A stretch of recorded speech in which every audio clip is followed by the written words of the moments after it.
Chapter 1. The World Before the Crusades. Europe, in the years leading up to the Crusades, was a place of contrasts. Ancient churches standing amid crumbling Roman roads, mighty stone castles rising above fields worked by tired peasants, and the sounds of church bells echoing across forests that seemed untouched by time. Yet beneath this image of piety and tradition, deep divisions ran through the heart of Christendom. The continent was fragmented. Kings ruled by the sword, but their reach seldom extended far beyond their own lands. Powerful lords held sway over regions like miniature kingdoms, often caring more for local disputes than for any grand vision of Christian unity.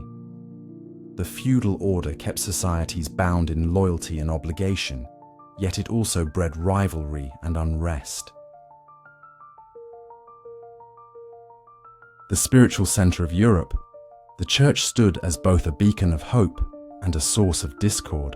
For centuries, the Western Church, led by the Pope in Rome, had claimed spiritual authority over all Christians. But this claim was bitterly contested by the Eastern Church, centered in Constantinople. The Great Schism of 1054 had driven a wedge between the two, splitting Christendom into Eastern Orthodox and Roman Catholic branches. What had once been theological disagreements had hardened into mutual suspicion. Where once bishops and patriarchs had met as brothers, now they looked upon each other as rivals. Latin and Greek Christians, once allies against common foes, exchanged accusations and condemnations. The cultural gap widened. Language, ritual, and even calendar differences deepened the sense of estrangement. For the faithful of Europe, this division was a source of sorrow and confusion. Monks in quiet cloisters still copied ancient scriptures, and wandering preachers called for unity and repentance. Yet as pilgrims traveled eastward, they found themselves not only strangers in foreign lands, but also uncertain of their welcome among fellow Christians. In the shadows of this fractured world, the seeds of future conflict lay dormant, waiting for the winds of change to stir them to life. Pilgrims and holy places. Amid the turmoil of feudal politics and ecclesiastical strife, one longing remained pure for many Christians: the desire to walk the sacred paths of Jerusalem, to stand where Christ had stood, to pray where he had suffered and risen, was seen as an act of devotion beyond compare. Pilgrimage was both a physical and spiritual journey, a test of endurance and a testament of faith. For centuries, Christians had made their way to the Holy Land. The journey was long and perilous, passing through unfamiliar lands, across mountains and deserts, through towns where one might find kindness or hostility. Pilgrims traveled in groups for safety, their numbers swelling as they neared the ports of the Mediterranean. Ships carried them eastward, depositing them on foreign shores, where languages and customs felt strange. Jerusalem itself, under Muslim control since the 7th century, remained a city open to Christian pilgrims, at least in principle. The caliphs of earlier centuries had recognized the value of religious tolerance, understanding that the pilgrimage trade brought wealth and stability. But times were changing.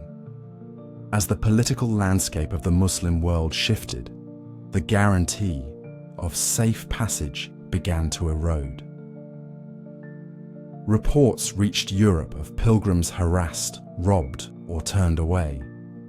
Tales spread, some true, some exaggerated, of Christian shrines being desecrated or taxed beyond reason. The Church in Rome seized upon these stories, weaving them into a larger narrative of Christian suffering and Muslim oppression. For ordinary believers, these tales stirred righteous anger and sorrow. The Holy Sepulchre, the tomb of Christ, should be a place of peace, yet it now seemed shrouded in danger. To many, it became a matter not merely of pilgrimage, but of justice. to reclaim the holy places, to ensure that future generations could walk freely where Jesus had walked. This yearning, born of faith but stoked by fear, would soon find an outlet far more powerful than any solitary journey. Turks at the gate. To the east, another force was reshaping the balance of power. The Byzantine Empire, heir to Rome's legacy, had long stood as Christendom's eastern shield. Its capital, Constantinople, gleamed with spires and mosaics, a city of wealth and learning. Yet its borders were no longer secure. The Seljuk Turks, a nomadic people from Central Asia, had swept into the Muslim world with astonishing speed, converting to Islam and adopting the sword as their chief tool of diplomacy. They carved out a vast domain across Persia and into Anatolia, the very heartland of the Byzantine Empire. At the Battle of Manzikert in 1071, the Byzantines suffered a catastrophic defeat. Much of Anatolia fell under Turkish control, its cities captured, its roads rendered unsafe. The fertile plains that had long fed the empire now lay in enemy hands. The empire itself, though still grand in name, teetered on the edge of ruin. Emperor Alexios Komnenos, a man of pragmatism and vision, faced a desperate choice. His army was weakened, his treasury strained. The Turks pressed closer, threatening even the gates of Constantinople. Alone, the Byzantines could not hope to reclaim lost lands or hold their remaining borders. In this moment of crisis, Alexios did something bold. He reached out to the west. In 1095, envoys from the emperor arrived in Rome bearing a plea for aid. They appealed to Pope Urban II, not as rivals, but as fellow Christians. Their message was clear. If the West did not come to Byzantium's aid, the empire might fall, leaving Christendom exposed to further Muslim advances. This plea would soon ignite a fire far beyond what Alexios intended. He sought soldiers to serve under Byzantine command. What he received instead was the spark of the First Crusade. Seeds of war. The soil of Europe, though fractured and weary, was ripe for a call to arms. For decades, waves of change had swept through the land, unsettling old orders and awakening new ambitions. A growing population strained the resources of feudal estates. Younger sons of noble families, denied inheritance by the laws of primogeniture, sought fortunes elsewhere. Mercenaries drifted between wars, their swords for hire, their loyalties thin. Yet beneath this restlessness lay a yearning for meaning, a cause that could elevate their deeds beyond mere plunder. The Church, meanwhile, faced its own challenges. Papal authority had grown in recent years, bolstered by reform movements that sought to purify Christian life. Yet internal divisions and the lingering schism with the East undermined its moral authority. A grand unifying cause could strengthen. The Pope's hand, drawing the faithful together under a single banner. Economics too played its part. The rising merchant cities of Italy, Venice, Genoa, Pisa, looked eastward with hungry eyes. The Crusades promised new trade routes, new markets, new wealth. For city-states whose fortunes depended on the sea, a Christian foothold in the Levant offered untold opportunity. And for the common people, peasants, artisans, even wandering monks, the idea of crusade touched something deeper still. It was framed not merely as war, but as pilgrimage. To take up the cross was to cleanse one's sins, to serve God in the highest way. The Pope promised spiritual rewards, including remission of sins, for those who answered the call. In November of 1095, at the Council of Clermont, Pope Urban II delivered a sermon that echoed across Europe. He spoke of the suffering of Eastern Christians, of the desecration of holy places, of the need for righteous men to take up arms in defense of the faith. Deus vult, God wills it, became the cry. Across the continent, knights sewed crosses onto their garments, peasants left their fields, merchants pledged ships and coin. The Crusades, born of ancient longing and modern ambition, had begun. What started as a plea for aid had become a holy war. The world before the Crusades, fractured, yearning, fearful, now stood poised on the brink of a new and terrible chapter. Chapter 2. The Call to Arms. The late autumn of 1095 brought a gathering unlike any other. In the city of Clermont, nestled within the rolling hills of central France, a great council had been called. Lords, bishops, abbots, and envoys from distant lands arrived, their cloaks dusted with the chill of the season. Word had spread that Pope Urban II himself would address the assembly. Few knew what he would say. Fewer still could have guessed that his words would soon sweep across all of Europe. For months, the Pope had weighed a delicate matter. A plea had come from Emperor Alexios of Byzantium, a desperate request for aid against the advancing Turks. The Eastern Christian Empire, once a mighty bulwark, now stood perilously close to collapse. Urban saw in this a chance not only to assist fellow Christians, but to mend the deep rift that had grown between East and West since the Great Schism. He also saw an opportunity to channel the restless energies of Europe's warrior class into a cause that might serve both faith and papal authority. On a cold November day, before a throng of nobles and clergy, Urban rose to speak. The crowd gathered in an open field, for no hall in Clermont could hold so many. The Pope's voice carried across the assembly, strong and clear. He painted a vivid picture of suffering.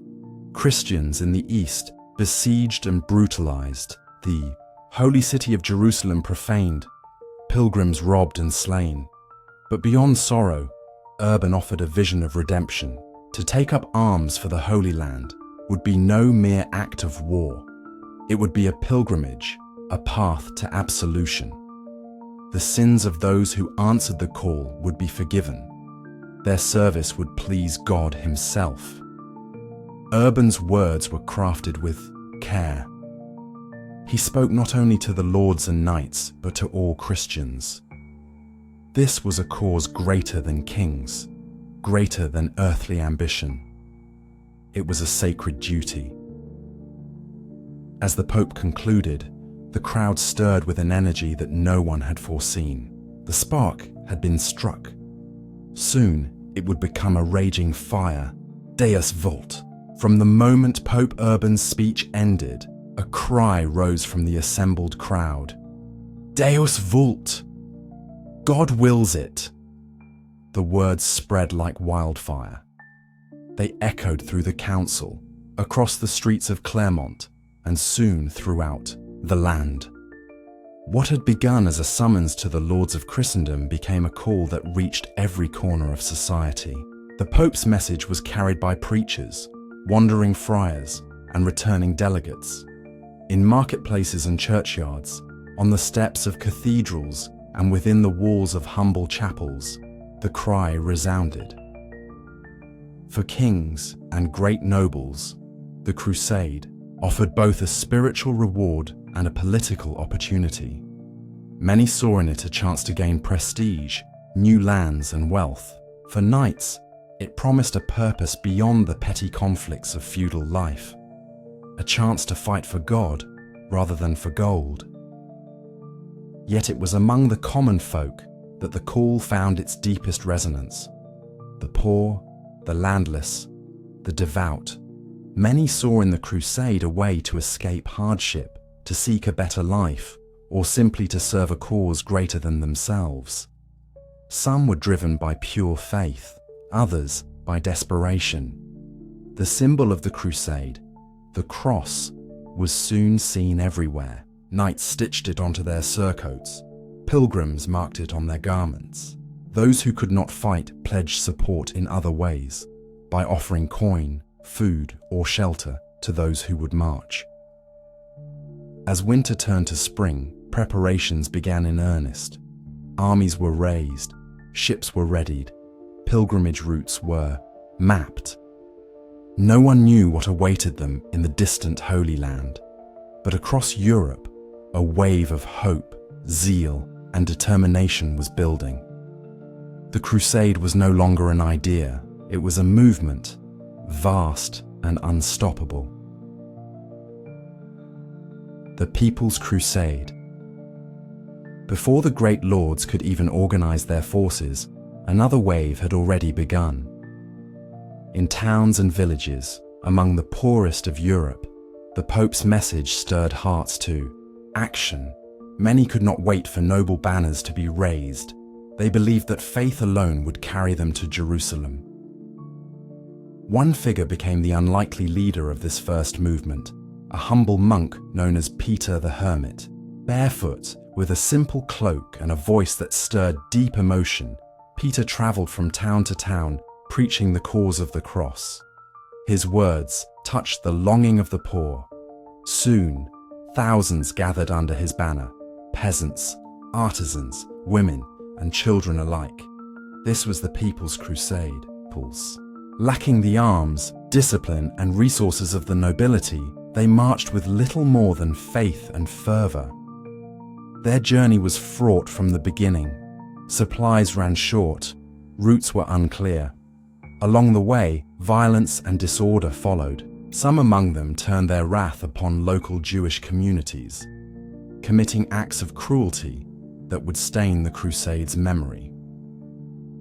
Crossing into Eastern Europe, the People's Crusade faced increasing hardship.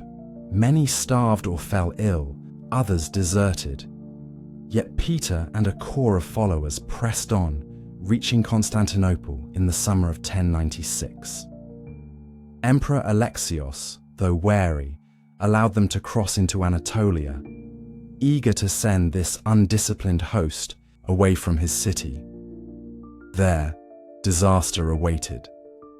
The Seljuk Turks, seasoned warriors, quickly overwhelmed the poorly armed pilgrims. Most were slain or captured. Few would ever see Jerusalem. The People's Crusade ended in tragedy, a harsh lesson in the perils of unchecked zeal. Yet even as these early crusaders fell, the main armies of Europe were gathering. A more formidable wave was yet to come. A new age of war. By the late summer of 1096, the true Crusader armies began their march. Led by some of the most powerful lords of Europe, men such as Godfrey of Bouillon, Raymond of Toulouse, Bohemond of Taranto, and Hugh of Vermandois, these forces were better prepared, though still bound by the uncertainties of the road ahead. Each lord commanded his own followers, and unity was fragile at best. Rivalries simmered beneath the surface. Yet all shared a common purpose: to reclaim Jerusalem for Christendom. The journey eastward tested them at every turn. Crossing unfamiliar lands, they faced scorching heat, harsh terrain, and strained supply lines. In Constantinople, Emperor Alexios sought to assert control, demanding oaths of loyalty and promising aid. The Crusaders, wary of Byzantine motives, agreed, though grudgingly. As the Crusader forces moved into Anatolia, they encountered formidable resistance. The Turks, skilled in mobile warfare, harassed the advancing armies. Battles were fierce, victories hard-won.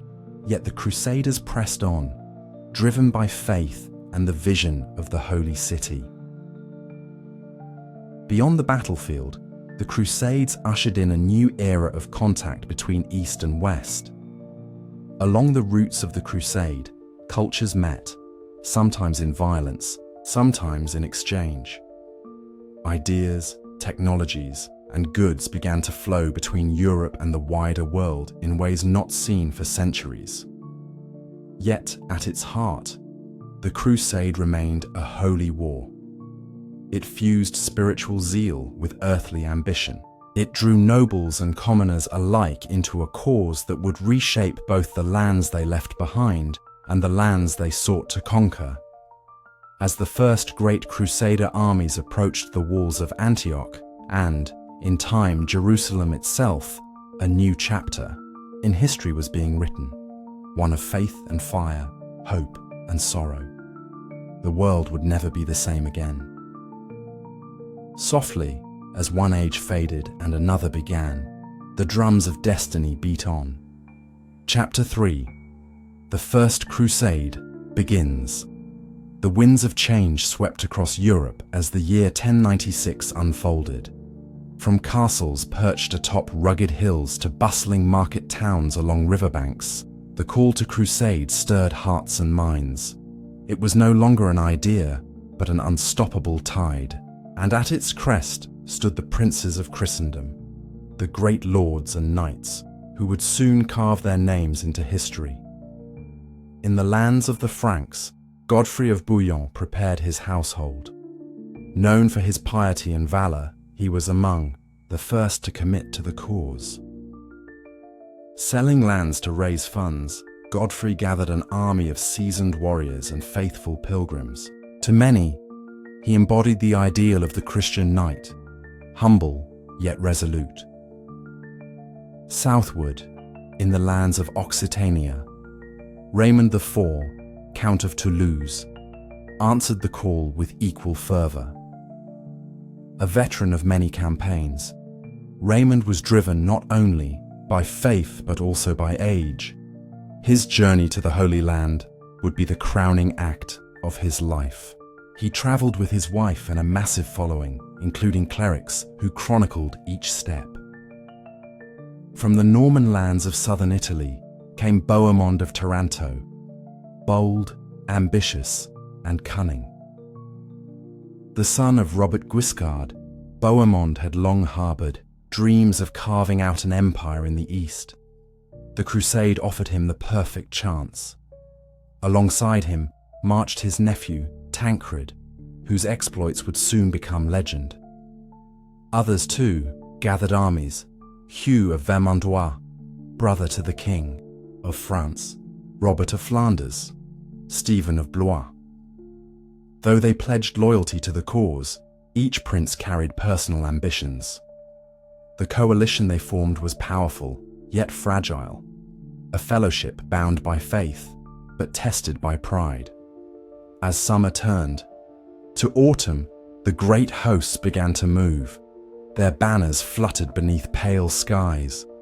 Across river crossings and through ancient forests, the armies converged on Constantinople, gateway to the east. There, new trials awaited. Crossing into Anatolia, the road beyond Constantinople stretched into an unforgiving land. Anatolia, vast, sun-scorched, and scarred by war, would prove as great an enemy as any blade or bow. Emperor Alexios I Komnenos, wary of the Crusaders' numbers and intentions, had received them with caution. Oaths of fealty were demanded and, in time, granted. Though uneasy allies, the Byzantine emperor provided guides and supplies to speed the Crusaders on their way. Yet once across the Bosporus, the princes found themselves alone amid a hostile landscape. The Seljuk Turks, masters of swift raids and ambushes, shadowed their every move. Using the terrain to their advantage, Turkish horsemen harassed the columns, darting in and out with deadly arrows. The Crusaders, unused to such tactics, suffered heavy losses. The summer sun beat down mercilessly. Water grew scarce. Men and horses weakened. Morale faltered. Yet the Crusaders pressed on, driven by faith and resolve. In June 1097, they achieved their first major victory, the capture of Nicaea. With Byzantine support, the city fell after a hard-fought siege. It was a rare moment of unity between East and West. But the path ahead offered no respite. The march through central Anatolia brought weeks of hardship. The Battle of Dorylaeum in July tested the Crusaders to the brink. Encircled by Turkish forces, they faced annihilation. Only a timely charge by reinforcements saved them. The cost was high, yet the victory boosted their spirits. Beyond the battlefield, disunity simmered. Rivalries among the princes threatened cohesion. Supplies dwindled, disease spread. Yet despite these trials, the crusade endured, a testament to the unyielding hope that bound its followers. The Siege of Antioch. By late 1097, the Crusaders neared one of their greatest tests, the ancient city of Antioch. Once a jewel of the Roman world, Antioch now stood as a formidable Turkish stronghold. Its towering walls and deep moats defied assault. Yet the city was key. Without it, the road to Jerusalem remained blocked. In October, the siege began. The Crusaders encircled the city, cutting off supply routes. But winter came swiftly. Rain turned the camps to mud. Food grew scarce. Hunger and disease claimed many lives. Spirits waned. Inside the city, the defenders held firm. Turkish forces launched daring sorties. The besiegers, lacking siege engines, relied on patience and faith. As weeks turned to months, desperation deepened. Tales of betrayal surfaced. Morale wavered. Amid the gloom, hope arrived in an unexpected form. Bohemond, ever the schemer, forged a secret pact with a discontented guard within Antioch. On a moonless night in June 1098, Crusaders scaled the walls through a hidden passage. The city fell in a furious assault, yet triumph was fleeting. Days later, a vast Turkish relief army under Kaboga of Mosul arrived, trapping the Crusaders within the very city they had conquered. Starvation loomed once more. It was then that a miraculous vision changed the course of the siege. A lowly monk named Peter Bartholomew claimed to have discovered the Holy Lance, the spear that pierced Christ's side, buried beneath the Cathedral of St. Peter. To many, it was a sign of divine favor. The relic's discovery sparked renewed courage. With spirits restored, the Crusaders launched a desperate sortie. Against the odds, they routed Kerboga's army. The siege of Antioch, a trial of endurance and faith, had ended in victory. Toward the holy city, the triumph at Antioch came at great cost. The Crusader ranks were thinned by hunger and disease. Yet the dream of Jerusalem remained undimmed. In early 1099, the surviving princes and their weary armies resumed the march southward.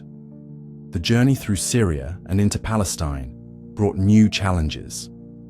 The scorching heat of summer bore down. Supplies were meager. Yet news of the Crusaders' victories spread, unsettling Muslim rulers and inspiring Christian communities along the way. As the Crusaders approached Jerusalem, their numbers were reduced, but their resolve hardened. On June 7th, they arrived before the holy city. For many, it was the first glimpse of a place long imagined in prayer. Tears flowed, songs rose, yet the task remained daunting. The city was heavily fortified and defended by a determined garrison. Preparations for the final assault began.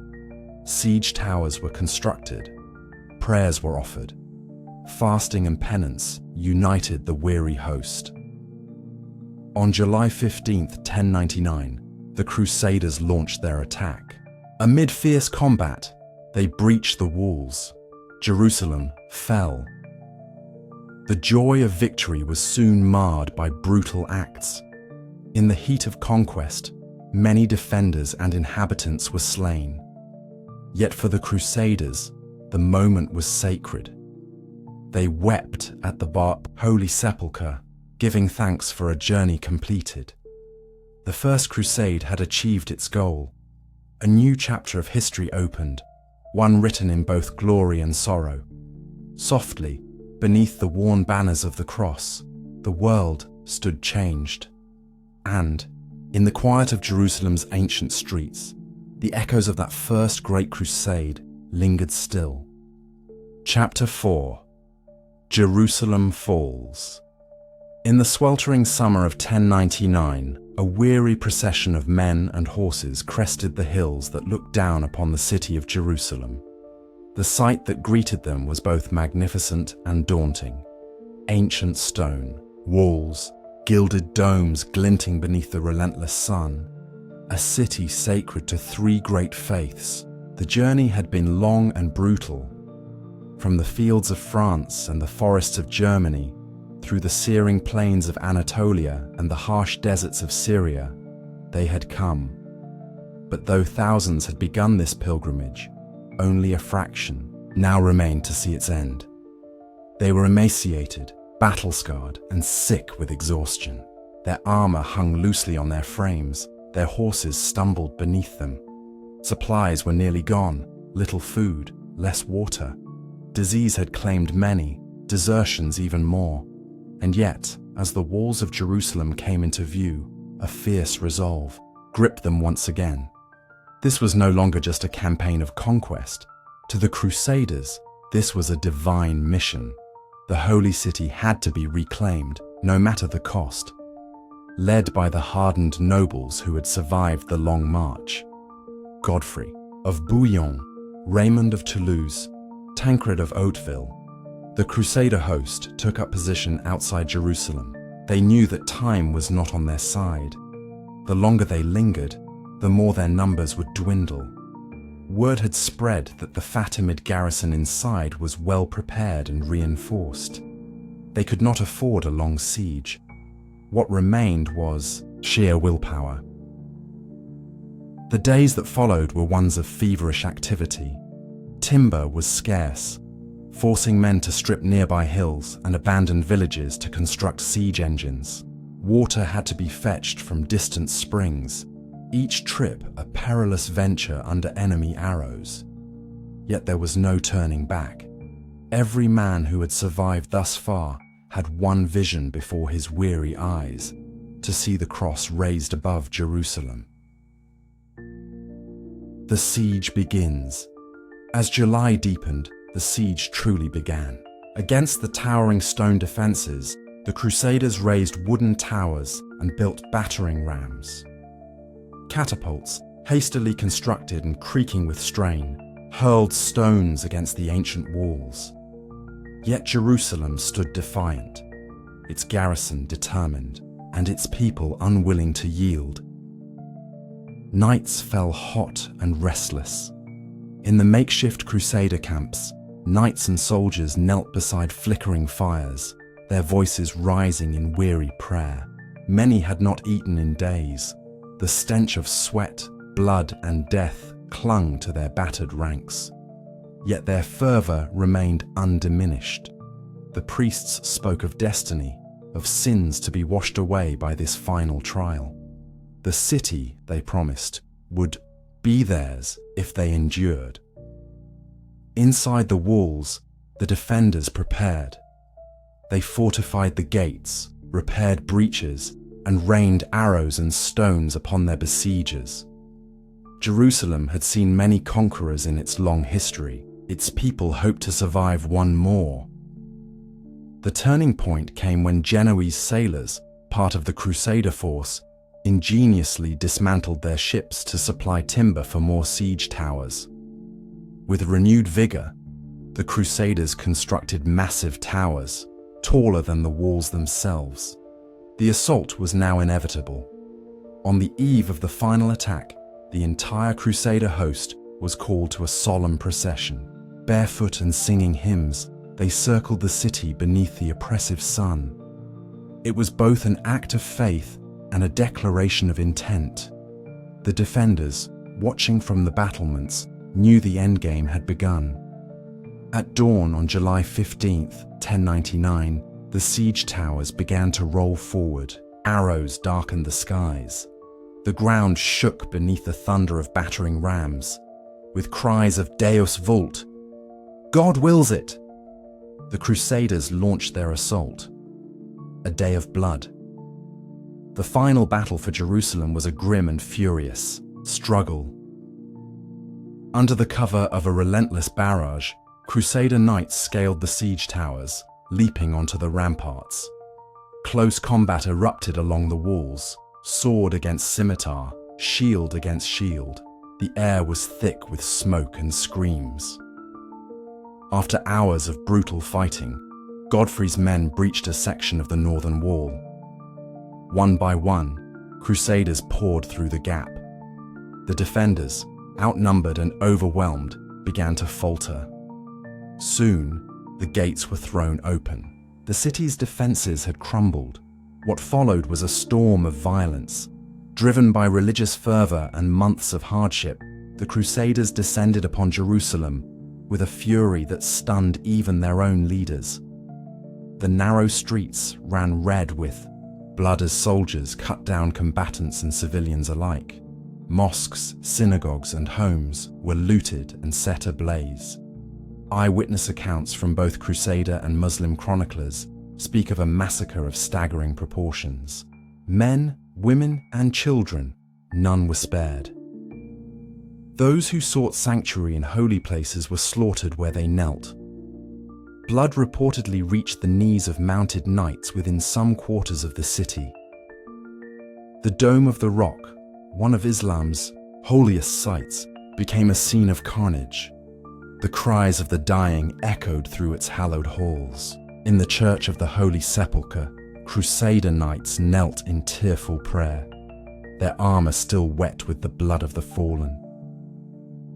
By nightfall, the slaughter began to subside.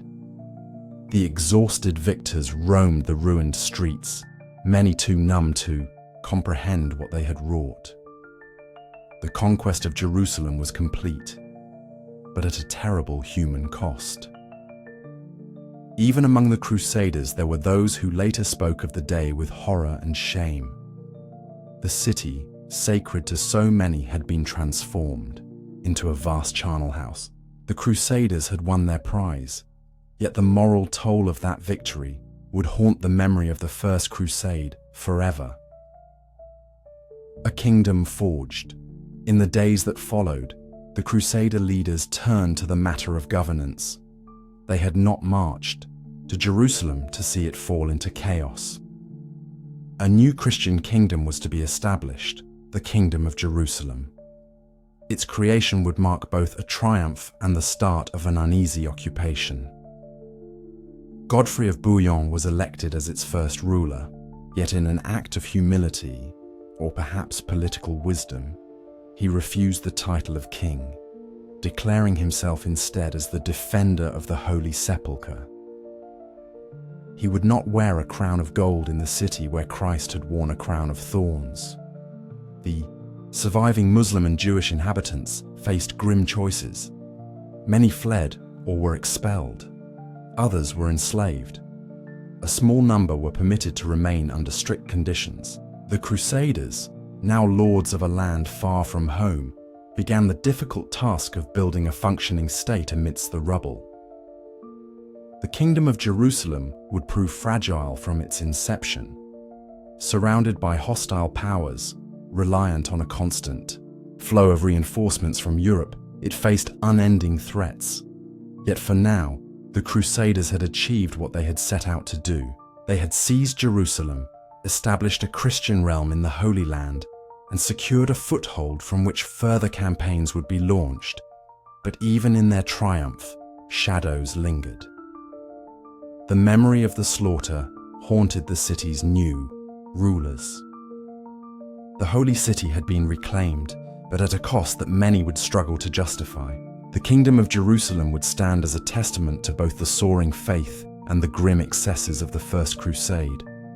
A fragile monument to a victory drenched in blood, and beyond its walls, the storm was far from over.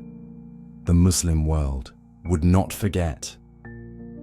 In time, new leaders would rise, new armies would march, and the struggle for the Holy Land would rage anew. Chapter 5: Crusader States and Muslim Response. In the still, hot winds that swept the Levant after the fall of Jerusalem, a new political map began to take shape. Where once Muslim rule had been near complete, pockets of Christian control now dotted the land. The Latin East, as it came to be called, was not a single kingdom, but rather a fragile patchwork of Crusader states. Each was ruled by European lords, each isolated, each surrounded by a sea of wary and watchful Muslim territories. At the heart of this new order stood the Kingdom of Jerusalem, its capital the city so bitterly won in 1099. To its north, the Principality of Antioch guarded the approaches to Anatolia. To the east and northeast lay the county of Edessa and the county of Tripoli, each carved out during the Crusaders' long campaigns through Syria and the Levant. Though bound by a common cause, the Crusader states were anything but unified. Rivalries simmered between their leaders. Ambitious nobles vied for influence, while jealousies brewed over land, wealth, and titles. The great lords of Europe, those who had once marched together under the cross, now eyed one another with suspicion. Moreover, the Latin settlers remained few in number. They ruled over largely Muslim and Eastern Christian populations, who neither welcomed them nor easily submitted to their foreign ways. Governance was uneasy.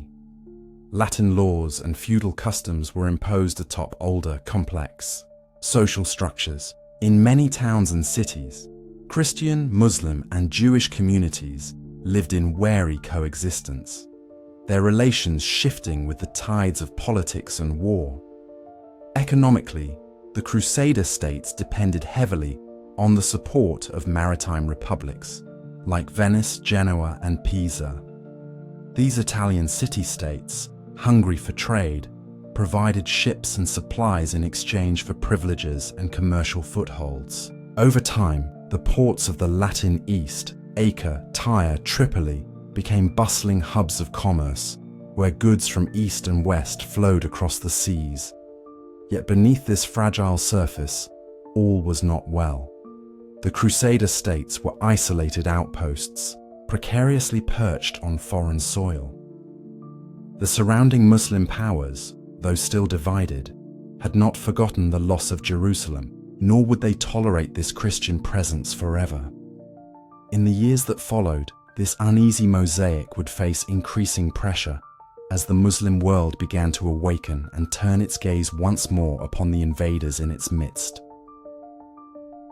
Muslim world awakens. In the immediate aftermath of the First Crusade, the Muslim world was marked by division. Rival dynasties controlled different regions. The Fatimids held Egypt, while the Seljuks ruled parts of Syria and Mesopotamia. Local emirs often acted independently, pursuing their own interests rather than uniting against the Crusader threat. It was this disunity that had enabled the Crusaders to seize so much so quickly. But the loss of Jerusalem and the establishment of Christian states in the heart of Islam sent ripples of shock through the Muslim world. Gradually, a new sense of purpose began to emerge. Leaders arose who saw not just the need for local defense, but the opportunity and the duty to push back. Among the first and most important of these figures was Imad ad-Din Zengi, a powerful Turkish Atabeg of Mosul and Aleppo. A skilled military leader and shrewd politician, Zengi understood that only a united front could challenge the Crusader states. Through a mix of conquest, diplomacy, and alliances, he began to forge stronger ties between Muslim rulers. Zengi's rise marked the beginning of a shift in strategy. Where earlier Muslim leaders had fought isolated battles, Zengi promoted the idea of a broader struggle, a jihad to reclaim the Holy Land. His call resonated deeply, inspiring both soldiers and scholars across the region. For the first time since the Crusaders' arrival, a genuine, coordinated Muslim response began to take shape. His successors would carry this vision even further. Leaders such as Nur ad-Din, Zengi's son, and later the famed Saladin would build upon this foundation, weaving together alliances that transcended old rivalries. They cultivated religious fervor, emphasizing the sacred duty of reclaiming Jerusalem and driving out the Crusaders. Slowly but surely, the balance of power began to shift. Though the Latin states remained strong behind their walls and fortified cities, the lands around them grew ever more hostile. Roads that had once been safe for pilgrims and merchants became dangerous again. Crusader castles faced increasing attacks. The days of easy expansion were over. The Muslim world, once fragmented and reactive, was now awakening with renewed purpose. The Crusader states would soon feel the weight of this gathering storm. The fall of Edessa. The first major blow came in the winter of 1144. For decades, the county of Edessa had stood as the easternmost Crusader state, a lonely outpost deep in Muslim territory. Its position was always precarious, cut off from the sea, surrounded by powerful Muslim neighbors, and dependent on fragile alliances for survival. When Zengi turned his attention to Edessa, he saw an opportunity to strike a devastating blow against the Crusaders. In late 1144, he marched with a large force toward the city. The defenders, led by Count Jocelyn II, were caught off guard. Jocelyn had left the city to assist an ally, leaving Edessa vulnerable. Zengi's siege was swift and relentless. His forces encircled the city, battering its walls with siege engines and undermining its defenses. Inside, panic spread. The citizens of Edessa, Latin Christians, Eastern Christians, Armenians, huddled behind crumbling walls, praying for relief that would never come. After weeks of siege, on December 24th, 1144, the city fell. What followed was a brutal sack. Many Latin Christians were killed or enslaved. Churches were desecrated. The fall of Edessa sent shockwaves through both the Latin East and Europe. For the Crusader states, it was a sobering moment. The loss of Edessa demonstrated that the Muslim world was no longer disorganized and weak. A new, determined resistance had emerged, one that could strike even the oldest and most established of the Crusader holdings. News of Edessa's fall soon reached the courts of Europe. The shock was profound. Edessa had been the first Crusader, state founded during the First Crusade. Its loss felt like a personal wound to Christendom. Calls for action rang out across the continent. Pope Eugenius III issued a new papal bull, calling for a second crusade to reclaim lost ground. Kings and nobles across Europe answered the call, setting the stage for another great wave of conflict. Yet even as preparations began, the Crusader states faced an uncertain future. The fall of Edessa was a clear warning. The tide was beginning to turn, an uneasy peace. In the years following the fall of Edessa, the Crusader states entered a period of fragile stability. But it was an uneasy peace. The Second Crusade, launched in response to Edessa's loss, ended in failure. Though European armies marched once more to the Holy Land, they achieved little. The Muslim world, more unified and resolute, repelled their efforts. Within the Latin East, the surviving Crusader states tightened their defenses. Castles were strengthened. Alliances were sought with both European powers and neighboring Muslim rulers. The Kingdom of Jerusalem, though still the centerpiece of the Crusader realm, faced constant threats along its borders. Yet life within the Crusader states continued. In cities like Acre and Tyre, merchants traded goods from across the Mediterranean and beyond. Pilgrims continued to arrive, drawn by the sacred sites of the Holy Land. A unique cultural blend emerged in the Latin East, a mix of Western, Eastern Christian, Muslim, and Jewish influences that shaped daily life. But beneath this surface, the Crusaders knew they remained vulnerable. The fall of Edessa had shown the danger of overextension. Each Crusader state now guarded its territory, with caution, wary of the growing strength of their Muslim neighbors. Across the frontiers, watchtowers and patrols remained vigilant. Truces were fragile, often broken by raids or sudden attacks. Diplomacy offered temporary respite, but few believed it would last. In the courts of Damascus, Cairo, and Aleppo, new leaders plotted future campaigns. Among them, figures like Nur ad-Din prepared for the day when they would challenge the Crusader hold on the Holy Land once more. For now, the Crusader states endured. They held their cities and castles, maintained their fragile realms. But the tide of history was turning. A greater storm was gathering, one that would soon sweep across the Levant with renewed fury. As the sun set on this uneasy peace, both Crusaders and Muslims alike sensed that the true struggle for the Holy Land was only just beginning. Chapter 6: The Second Crusade. The cold winds of Europe carried grim tidings in the winter of 1145. From the distant lands of the Holy East came news that shook the courts and chapels of Christendom. Edessa, the first Crusader state, had fallen. The word spread swiftly, reaching the ears of kings and peasants alike. It was a wound to Christian pride, a stark reminder that the tide of faith and fortune could flow both ways. At the heart of the Church, Pope Eugenius III understood the urgency of the hour. The loss of Edessa could not go unanswered. Yet the flame of crusading zeal had cooled in the decades since Jerusalem's capture. It would take more than decrees to awaken it once more. For this task, the Pope turned to a man of rare passion and presence, Bernard of Clairvaux. A Cistercian monk of deep conviction and unmatched eloquence, Bernard had already earned a reputation as the conscience of Christendom. His words could move crowds to tears. His sermons carried the weight of the divine. Bernard embraced the cause with fervor. From cathedral pulpits to village squares, he called upon all Christians to take up the cross. His message was clear and powerful.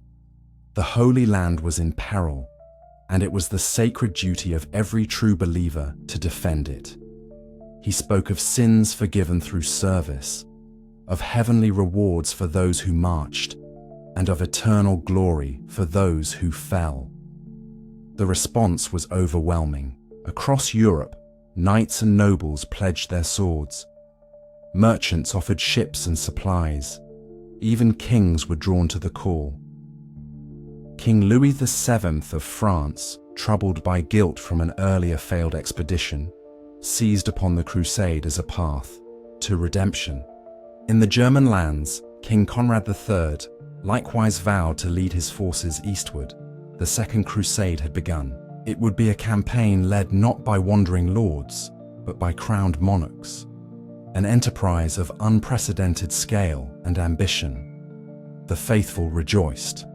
They believed that with such leaders, victory was certain.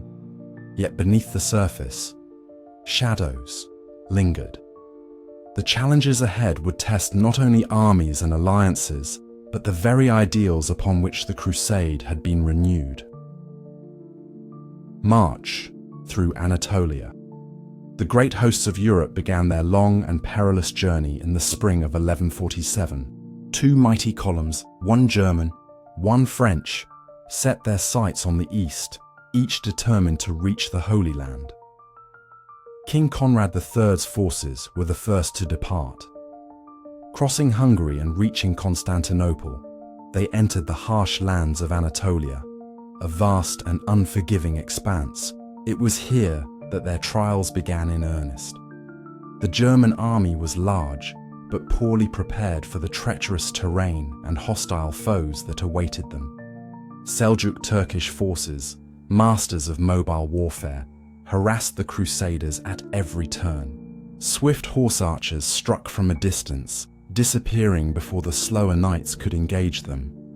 Supply lines were stretched thin. The scorching summer heat and lack of water took a grim toll. To make matters worse, the Germans suffered from poor leadership and internal discord. Communication between units broke down. Discipline frayed. Entire divisions became lost in the rugged landscape. The once proud host began to wither. By the time King Conrad reached the city of Iconium, modern-day Konya, his army was a shadow of its former strength. Hunger, thirst, and ambushes had claimed thousands. Recognizing the futility of pressing on alone, Conrad withdrew to the coast and sought aid from the Byzantine Emperor, Manuel I Komnenos. Meanwhile, King Louis VII of France led his forces along a parallel route. Though learning from some of the Germans' mistakes, the French too faced relentless Turkish resistance. Their march was a grim ordeal. Days spent trudging through desolate plains under a merciless sun. Nights haunted by sudden attacks. At Mount Cadmus, disaster struck. Miscommunication and poor scouting led the French vanguard into a deadly ambush. Turkish archers rained arrows upon the column, sowing chaos and fear. Many knights were slain or captured. Though Louis himself escaped, the experience left his forces shaken. Despite these hardships, both kings eventually reached the coastal city of Antalya. From there, battered remnants of their armies sailed to the Levant. What had begun as a grand and noble enterprise was already marred by loss and disillusionment. Yet hope remained. News of their arrival in the Holy Land sparked renewed confidence among the Crusader states. Together with their allies, the kings prepared for a new campaign, one they believed could yet turn the tide. The failure at Damascus. The city of Damascus, ancient and proud, had long been a prize coveted by Crusaders. Strategically vital and rich in history, it was seen as the key to securing the Christian hold on the Holy Land.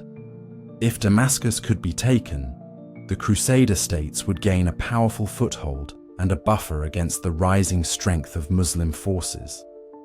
In the summer of 1148, with King Conrad and King Louis now in the Holy Land, a council was held at Acre. There, the decision was made. Damascus would be the target of the Second Crusade's main effort. The plan was bold, perhaps too bold. The city was well defended and governed by a ruler, Una of Damascus, who was not an outright enemy of the Crusaders. In fact, Damascus had at times cooperated with the Kingdom of Jerusalem against common foes, but political ambitions and pressure for a great victory pushed the Crusader leaders forward. In late July, the combined Crusader forces marched on Damascus. The initial assault focused on the orchards and gardens that surrounded the city, a lush outer ring that provided both food and cover. At first, progress was swift. The Crusaders seized control of several outlying positions and began preparations for a full siege. Yet, problems soon emerged. The Crusader commanders quarreled over strategy. Some urged a swift assault, others called for caution. Divisions among the various lords led to delays and confusion. Moreover, the defenders of Damascus mounted a fierce resistance, using the city's complex irrigation networks and fortified gates to great effect. As days turned into nights, morale began to falter. Supplies ran low. The searing heat sapped the strength of the Crusader soldiers. Worse still, news arrived that Muslim reinforcements, led by Nur ad-Din, were approaching. The window for victory was closing fast. In a desperate move, the Crusaders shifted their attack to a weaker section of the city's defenses. But this change came too late. The defenders quickly adapted, and the attack faltered. The Crusader leadership, divided and demoralized, made the fateful decision to retreat. What had begun as a campaign of hope ended in humiliation. The siege of Damascus collapsed. The once mighty Second Crusade was now in tatters. For the Crusader states, it was a bitter disappointment. For the Muslim world, it was a triumph that strengthened unity and resolve. Lessons unlearned. As the dust of failure settled, the leaders of the Second Crusade prepared to return home. Their dreams of glory lay shattered. Thousands of lives had been lost, vast sums spent, and the Holy Land remained as perilous as ever. In the courts of Europe, the news was met with sorrow and confusion. How had such a grand endeavour come to naught? Some blamed poor planning, others saw divine judgment. Bernard of Clairvaux, who had so passionately preached the crusade, faced harsh criticism. Yet he defended his cause, insisting that the failure lay in human sin, not in the mission itself. Despite its collapse, the Second Crusade left a lasting impact. It revealed the growing strength and unity of Muslim powers under leaders like Nur ad-Din. It exposed the dangers of overreach and disunity within the Crusader states, and it sowed seeds of determination among both sides. In Europe, far from deterring future efforts, the Second Crusade's failure kindled a deeper resolve. The idea of crusading had taken firm root in the hearts and minds of many. Another generation would rise, one that looked to reclaim lost honor and fulfill the unachieved goals of their predecessors. In the East, the Muslim world now sensed its growing advantage. The fall of Edessa had been only the beginning. United under visionary leaders, Muslim forces prepared for the next phase of the long struggle for the Holy Land. The Second Crusade had ended, but the greater contest was far from over. The winds of history continued to stir. Soon, new leaders and new armies would step onto the stage, drawn once more into the relentless cycle of faith, ambition, and war. Chapter 7: The Rise of Saladin.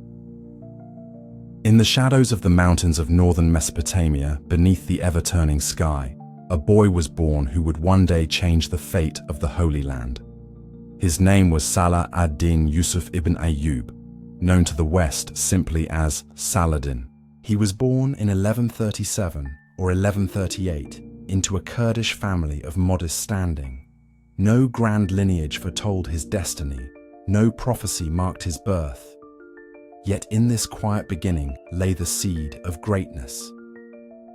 Saladin's early years were shaped by the turbulence of his time. The Crusader states still held sway in the Holy Land. The Muslim world remained divided, powerful in potential, yet fragmented in reality. Emirs vied for dominance, rulers pursued their own ambitions. The call for unity echoed faintly, but was seldom heeded. Raised in a household that valued both faith and learning, Saladin absorbed the teachings of Islam and the skills of leadership. His uncle, the renowned General Shirkuh, would play a key role in shaping the young man's future. Under Shirkuh's guidance, Saladin entered military service. It was a life of discipline, strategy, and purpose. Opportunity came when Nur ad-Din, the formidable ruler of Syria, sought to extend his influence over Egypt, a land rich in resources but politically unstable. Shirkuh led the campaign, with Saladin by his side. Through intrigue and force, they secured victory.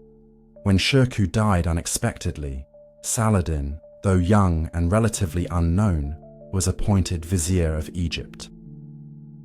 It was a pivotal moment. From this position of power, Saladin began to emerge as a leader in his own right. With careful governance, he stabilized Egypt. With quiet determination, he prepared for greater challenges ahead. His vision extended beyond the politics of Cairo. He saw a Muslim world divided and vulnerable. He saw the foreign crusaders holding lands that stirred deep faith in Muslim hearts. Saladin's rise was not marked by grand declarations, but by steady, unwavering purpose. He embodied patience, wisdom, and an unshakable belief in the cause of unity and resistance. In the years to come, this vision would drive him and reshape the course of history. Uniting the lands, Saladin understood that to confront the Crusaders, he first needed to unite the Muslim world. Fragmented as it was, no single ruler could hope to defeat the combined might of the Latin states without first forging a stronger front. In Egypt, Saladin solidified his position with remarkable skill. He balanced the interests of rival factions, maintained stability, and fostered prosperity. His rule was marked by fairness and a deep commitment to justice. The people of Egypt, weary of chaos, came to respect and trust their new vizier.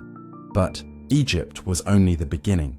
Saladin remained loyal to Nur ad-Din, who continued to rule in Syria. Their alliance was built on mutual respect, though each harbored ambitions for the future. When Nur ad-Din died in 1174, a power vacuum emerged. Saladin moved swiftly. Claiming legitimate ties to Nur ad-Din's legacy, Saladin advanced into Syria. His campaign was not solely one of conquest. It was also a campaign of diplomacy. He sought alliances where he could, offered generous terms to those willing to join him, and defeated those who resisted. City by city, emir by emir, he brought much of Syria under his banner. Saladin's efforts extended beyond the battlefield. He portrayed himself as the champion of jihad, the sacred struggle to reclaim Muslim lands from the Crusaders. This message resonated deeply. Scholars, clerics, and common folk alike rallied to his cause. His leadership offered hope where once there had been division. By the early 1180s, Saladin had achieved what many thought impossible. Egypt and Syria stood united under his rule. His influence extended across much of the Muslim Near East. The fragmented forces of Islam were, for the first time in generations, becoming a single, formidable power. Yet Saladin's ambitions did not stop at unification. He had a clear goal: to drive the Crusaders from the Holy Land. The lands they occupied, especially Jerusalem, held profound spiritual significance. To leave them in foreign hands was unthinkable. Patiently, methodically, Saladin prepared for the inevitable clash. His armies were strengthened, alliances were secured. The time for a great campaign was drawing near: provocations and war. The fragile peace between the Crusader states and Saladin's realm was always tense. Border skirmishes and raids were common. Both sides watched one another with suspicion, yet for a time, outright war was held at bay. It was not to last. Among the Crusader lords, few were as reckless and provocative as Reynald of Chatillon. A man of fiery temper and boundless ambition, Reynald held the fortress of Kerak, perched above vital trade and pilgrimage routes. From this stronghold, he launched frequent raids deep into Muslim territories. Reynald's actions were more than mere military ventures. They were acts of deliberate provocation. He attacked caravans, disrupted pilgrim routes, and even threatened to assault the holy cities of Mecca and Medina, an outrage that stirred fury across the Muslim world. Saladin issued warnings. He sent envoys demanding restraint. But Reynald, driven by greed and contempt, ignored them. His raids continued, each one a fresh insult. The breaking point came when Reynold captured a large caravan traveling under a truce. Among its prisoners were members of Saladin's own family. This act could not be tolerated. Saladin's patience had limits, and they had been exceeded. War was now inevitable. He rallied his forces, calling upon allies across his domain. The time had come to confront the Crusaders directly. Tensions flared further when King Guy of Jerusalem, under pressure from hardline factions, aligned himself with Reynold. The unity of the Crusader leadership was already fragile. Now it was poised for disaster. In 1187, Saladin launched a full-scale campaign. His armies swept across Galilee, reclaiming lost ground and capturing key fortresses. His movements were swift and deliberate. He aimed not merely to punish, but to deliver a decisive blow. The stage was set for a confrontation that would determine the future of the Holy Land. The Crusader lords, desperate to defend their territories, gathered their forces. Among them rode knights and soldiers from across Europe, drawn by the promise of battle and faith. They would meet Saladin on a sun-scorched plain near the Horns of Hattin, a place that would soon become the site of one of history's most pivotal battles. March to Hattin. The summer of 1187 was unforgiving. Under a blazing sun, the Crusader army marched toward the relief of Tiberias, hoping to outmaneuver Saladin's forces. It was a desperate move, born of political pressure and fear of losing face. Saladin, ever the master strategist, had anticipated their response. He controlled the vital water sources, leaving the Crusaders to march through arid lands with little respite. His forces shadowed them, striking at their flanks, sapping their strength. As the Crusader host neared the twin peaks known as the Horns of Hattin, their condition was dire. Exhausted, dehydrated, and demoralized, they made camp on the night of July 3rd. Saladin encircled them, cutting off any hope of escape. At dawn on July 4th, the final assault began. Waves of archers and cavalry harried the Crusaders, their arrows darkening the sky. Fires were set to worsen the choking heat. The Crusader lines wavered, discipline collapsed. Despite moments of fierce resistance, the outcome was never in doubt. One by one, the Crusader ranks crumbled. The true cross, their most sacred relic, was captured. Many knights fell where they stood. Others were taken prisoner. King Guy of Jerusalem was captured, along with countless nobles. As for Reynold of Chatillon, he was brought before Saladin. Justice was swift. Reynold's life was forfeit for his many crimes. With the Crusader army shattered, the road to Jerusalem lay open. In the weeks that followed, Saladin's forces reclaimed city after city. At last, in October 1187, Jerusalem itself surrendered. Saladin entered the city not as a conqueror driven by vengeance, but as a leader mindful of mercy. The bloodshed of 1099 was not repeated. The city's Christian inhabitants were treated with dignity, allowed to ransom themselves or depart in peace. The fall of Jerusalem sent shockwaves through Europe. The call for a new crusade would soon ring out once more. Yet in that moment, Saladin stood triumphant. His vision of unity and resistance had prevailed. The tide had turned. Chapter 8. The Third Crusade. The summer of 1187 sent a shockwave across the Christian world.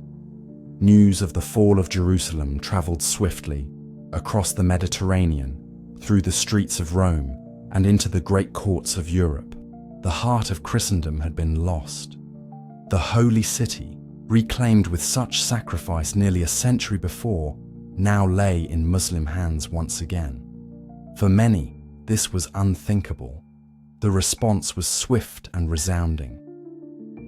In 1189, Pope Gregory VIII issued a call for a new crusade. His voice echoed through Europe. The Holy Land must be reclaimed. The age of crusading, far from fading, was about to enter its most storied chapter. This call reached the ears of kings. No longer would the task of crusading fall solely to knights and lesser lords. Now crowned monarchs themselves would take the cross. The Third Crusade would be led by some of the most powerful rulers of the medieval world. Among them was Richard I of England, known to history as Richard the Lionheart. Young, bold, and already renowned for his military prowess, Richard embraced the crusade with fervor. His sense of duty was matched by his thirst for glory. From France came Philip II Augustus, a calculating and ambitious ruler. Though often at odds with Richard politically, Philip saw in the crusade a means to enhance his own prestige and influence. And from the Holy Roman Empire, the aged yet formidable Emperor Frederick Barbarossa took the cross. A veteran of many campaigns, Barbarossa's leadership inspired great hope. His presence lent the crusade an air of gravitas and destiny. Each of these kings prepared vast armies. They gathered soldiers from every corner of their realms, knights clad in steel, footmen bearing crossbows and pikes, and priests to tend to their spiritual needs. Ships were readied, provisions stockpiled. Across Europe, the tide of crusading fervor swelled once more. The stage was set for a grand and perilous endeavor. The journey would be long and fraught with hardship. Yet these kings marched forward, drawn by faith, ambition, and the unyielding desire to shape the fate of the Holy Land. Frederick's fate. Of the three monarchs, Frederick Barbarossa was the first to set out. At 70 years old, he remained a formidable figure, tall, commanding, and wise in the ways of both war and diplomacy. His German host was vast, well-prepared, and determined. The march began in May 1189. Frederick's army advanced through Hungary and into the lands of the Byzantine Empire. Relations with the Byzantines were tense, but through careful negotiation, Frederick secured passage. His disciplined forces pressed onward into the rugged terrain of Anatolia. Here, the Crusaders faced their first great trials. The Seljuk Turks harassed their columns, ambushing stragglers and cutting supply lines. The heat was relentless, the land unforgiving, yet Frederick's leadership held the army together. Tragedy struck in June 1190. As the army prepared to cross the Salif River in Cilicia, disaster unfolded. Accounts vary, but it is believed that Frederick, seeking to cool himself or aid a struggling soldier, entered the swift waters. In a cruel twist of fate, the emperor drowned. News of his death spread like wildfire through the camp. Grief and despair gripped the army. An expedition led by such a towering figure now stood leaderless. Though some forces pressed on under lesser commanders, many German soldiers lost heart and turned back. Frederick's passing was a profound blow to the Third Crusade. His experience and stature could have united the often fractious Crusader leadership. Now, that burden would fall to Richard and Philip. Undeterred, the remaining Crusader forces continued their journey, by land and by sea, toward the embattled city of Acre.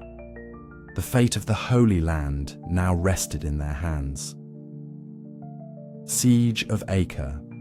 Nestled along the eastern coast of the Mediterranean, the port city of Acre had long been a vital stronghold. By 1189, it was under Muslim control, a key link in Saladin's defense of the Holy Land.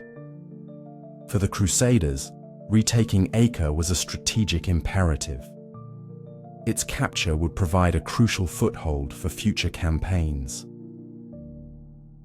The siege began in August 1189, led initially by a coalition of European nobles and remnants of the Crusader states. As the months wore on, Reinforcements trickled in. By the time Richard the Lionheart and Philip II arrived in 1191, the siege had become a drawn-out and bitter struggle.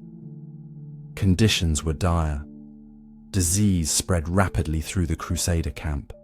Food and fresh water were scarce. The sweltering heat of summer gave way to the bone-chilling damp of winter.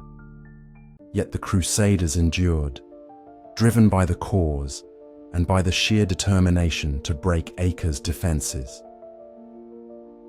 Richard, ever the warrior king, brought renewed vigour to the siege. Despite suffering from illness, he directed assaults with relentless energy. Siege engines hurled massive stones against the walls. Mines were dug beneath the fortifications. The defenders, valiant and resourceful, resisted fiercely under Saladin's command. Philip II contributed his forces as well, though tensions simmered between the two kings. Their rivalry, rooted in long-standing political disputes, threatened to undermine the Crusader effort. Yet, in the face of shared hardship, a fragile cooperation held. By July 1191, after nearly 2 years of siege, Acre's defences finally crumbled. Exhausted and outnumbered, the garrison surrendered. The Crusaders entered the city, weary but triumphant. Yet victory brought its own darkness. Negotiations for the release of Crusader prisoners and Muslim captives broke down. In a grim and fateful decision, Richard ordered the execution of over 2,000 Muslim prisoners, men, women, and children, within sight of Saladin's camp. The massacre cast a shadow over the crusade. Though intended as a demonstration of resolve, it deepened animosities and hardened the resolve of Muslim forces. The path to Jerusalem would now be marked by even fiercer resistance. Richard versus Saladin. With Acre secured, the crusade entered its next phase. The march toward Jerusalem began. Yet the path was anything but straightforward. Richard's leadership was bold and brilliant. He employed a mix of aggressive tactics and careful planning. His forces moved cautiously along the coast, securing supply lines and avoiding the mistakes of previous campaigns. In battles such as the clash at Arsuf, Richard's command led to decisive victories, showcasing both his tactical genius and his personal valor. Yet Saladin remained a formidable adversary. He adapted swiftly, employing hit-and-run tactics, disrupting Crusader movements and preserving the core of his forces. His leadership inspired loyalty and resilience among his troops. The two leaders, so different in style yet alike in brilliance, engaged in a campaign of wits as much as will. Diplomacy unfolded alongside warfare. Envoys passed between their camps. Proposals for truces, exchanges of prisoners, and even potential marriages to forge alliances were considered. Richard, though eager to reclaim Jerusalem, faced mounting challenges. His forces were strained. Political pressures from England demanded his attention, and the reality of taking and holding Jerusalem, surrounded by hostile lands, grew increasingly daunting. Saladin, too, recognized the cost of continued conflict. Though determined to defend Jerusalem, he understood the value of strategic patience. Both leaders, weary of bloodshed, began to seek a negotiated end. In September 1192, a truce was reached. The Treaty of Jaffa secured Christian access to Jerusalem's holy sites, while the city itself remained under Muslim control. The Crusader states retained key coastal strongholds, ensuring a continued presence in the Holy Land. Richard prepared to return home. Though he had not retaken Jerusalem, his campaign had restored much of the Crusader position and inflicted significant blows upon Saladin's forces. The Third Crusade had ended, not in total victory, but in a hard-won and fragile peace. The rivalry between Richard and Saladin had become legend, a testament to leadership, chivalry, and the complex nature of war. As the sea carried Richard back to Europe, the Holy Land remained a place of both hope and uncertainty. The struggle for its fate was far from over. New crusades would follow, driven by the same passions and perils that had shaped this storied campaign. Chapter 9: Jerusalem out of reach. The banners of the Crusaders fluttered beneath the wide, cloudless sky of the Holy Land. The city of Jerusalem, ancient and hallowed, lay just beyond the horizon. To the eyes of weary knights and soldiers, it seemed almost within reach. Yet though the holy city had once been the heart of their sacred mission, for Richard the Lionheart and his army, the path to its gates was not so simple. The months following the victory at Acre had been hard fought and costly. Though Richard's leadership had restored the Crusader cause, the forces under his command remained fragile, a patchwork of contingents from many lands, tested by disease, exhaustion, and the relentless sun of Palestine. Their supply lines were long and tenuous, their numbers insufficient for a prolonged siege of Jerusalem's mighty walls. Still, the yearning to reclaim the city burned brightly. Twice, Richard led his army southward, moving carefully through territory watched by Saladin's scouts. Each march was a deliberate step, each camp a calculated risk. The knights who followed Richard were eager, some driven by faith, others by the promise of redemption. Yet Richard was no reckless commander. He understood the cruel arithmetic of war. To besiege Jerusalem would require more than bravery. It would demand time, provisions, and unity among the Crusader ranks, all of which were in short supply. The rains of winter threatened, and the surrounding countryside, controlled by Saladin's forces, could easily be used to isolate the Crusaders once they committed to the siege. When the first march neared the outskirts of Jerusalem, Richard convened a council of war. Reports from scouts painted a grim picture.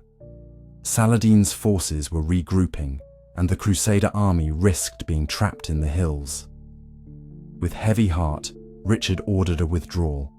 The decision, though wise, left many bitter and disillusioned. Months later, when spring returned, Richard made a second attempt. This time, the advance progressed further. Jerusalem's towers could be seen in the distance. Yet again, caution prevailed. Without adequate supplies and with discord simmering among his allies, Richard faced the same impossible choice. To advance meant near certain disaster. To retreat meant leaving the holy city out of reach. Once more, Richard chose prudence over glory. The army turned back, leaving the dream of Jerusalem to linger like a fading vision. Among the Crusaders, there was sorrow, but also respect for a leader unwilling to sacrifice their lives in a futile gesture. For Richard, the marches toward Jerusalem marked the hardest moments of the crusade. The heart longed for triumph, but the mind recognized the bounds of possibility. The Lionheart would not risk his men, nor betray the trust they had placed in him. Some victories, he knew, must be sought through other means. Treaty of Jaffa. The long campaign of the Third Crusade had reached a point of weary stalemate.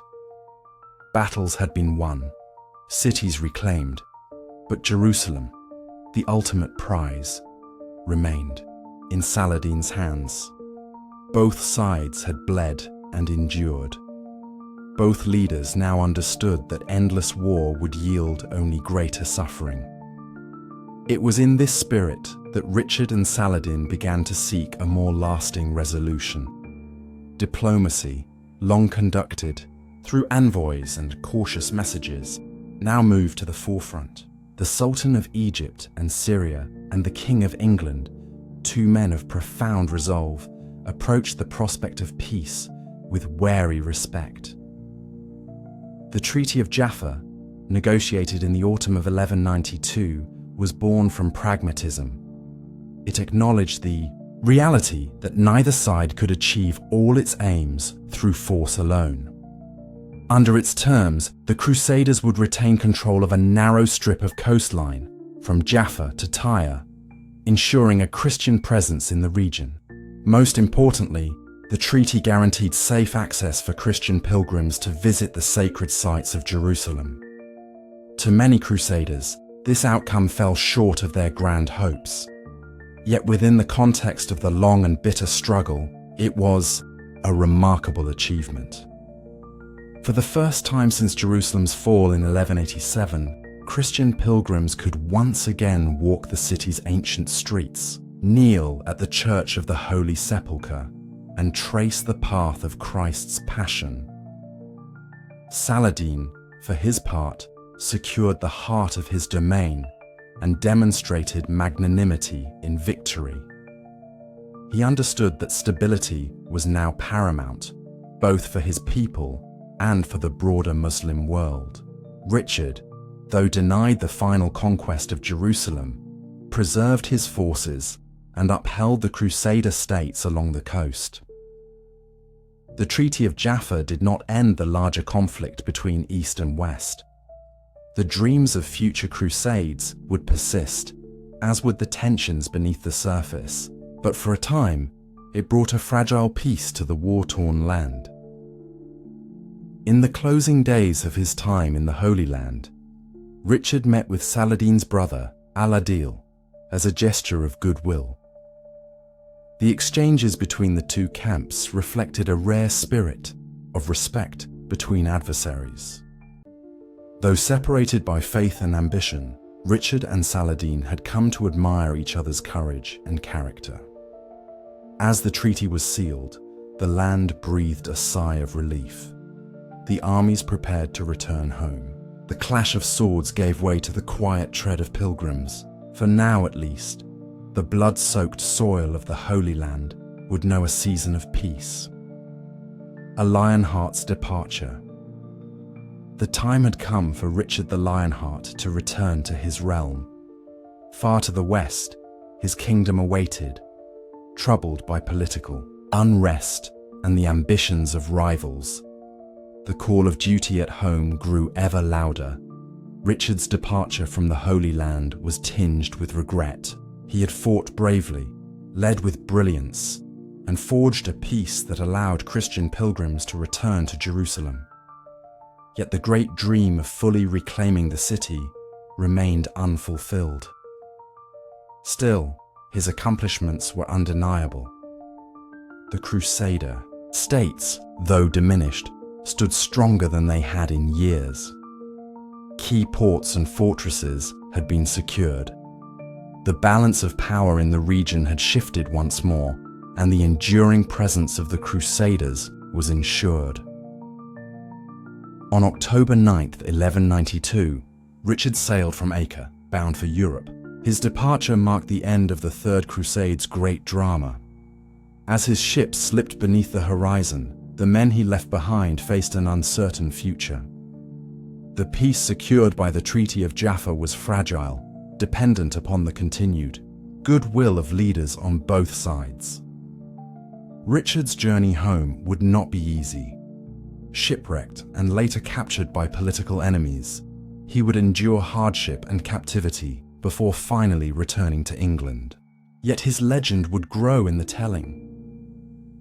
Across Europe and the Holy Land, tales of Richard's courage, his battles, and his reluctant diplomacy with Saladin would become part of the Crusades' enduring lore. For those who had marched beside him, the Lionheart remained a symbol of honor and strength. Though he had not placed the cross atop Jerusalem's walls, he had upheld the ideals of chivalry and faith through one of history's most testing campaigns. And so, the Third Crusade drew to its close. The soldiers who had survived its trials returned to their homes, forever changed by the sights they had seen, the hardships they had endured, and the deep sense of history in which they had taken part. A legacy of honor, though Jerusalem remained. In Muslim hands, the Third Crusade left behind a legacy that resonated across generations. It was a campaign marked not only by battles, but by moments of rare chivalry, diplomacy, and mutual respect between two extraordinary leaders, Richard the Lionheart and Saladin. Their contest had been one of might and mind.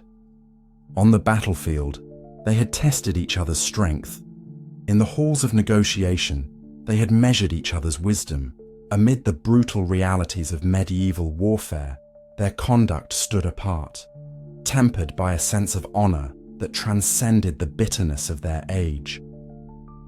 Saladin's mercy after the fall of Jerusalem, his protection of Christian pilgrims, and his humane governance won him admiration even among his foes.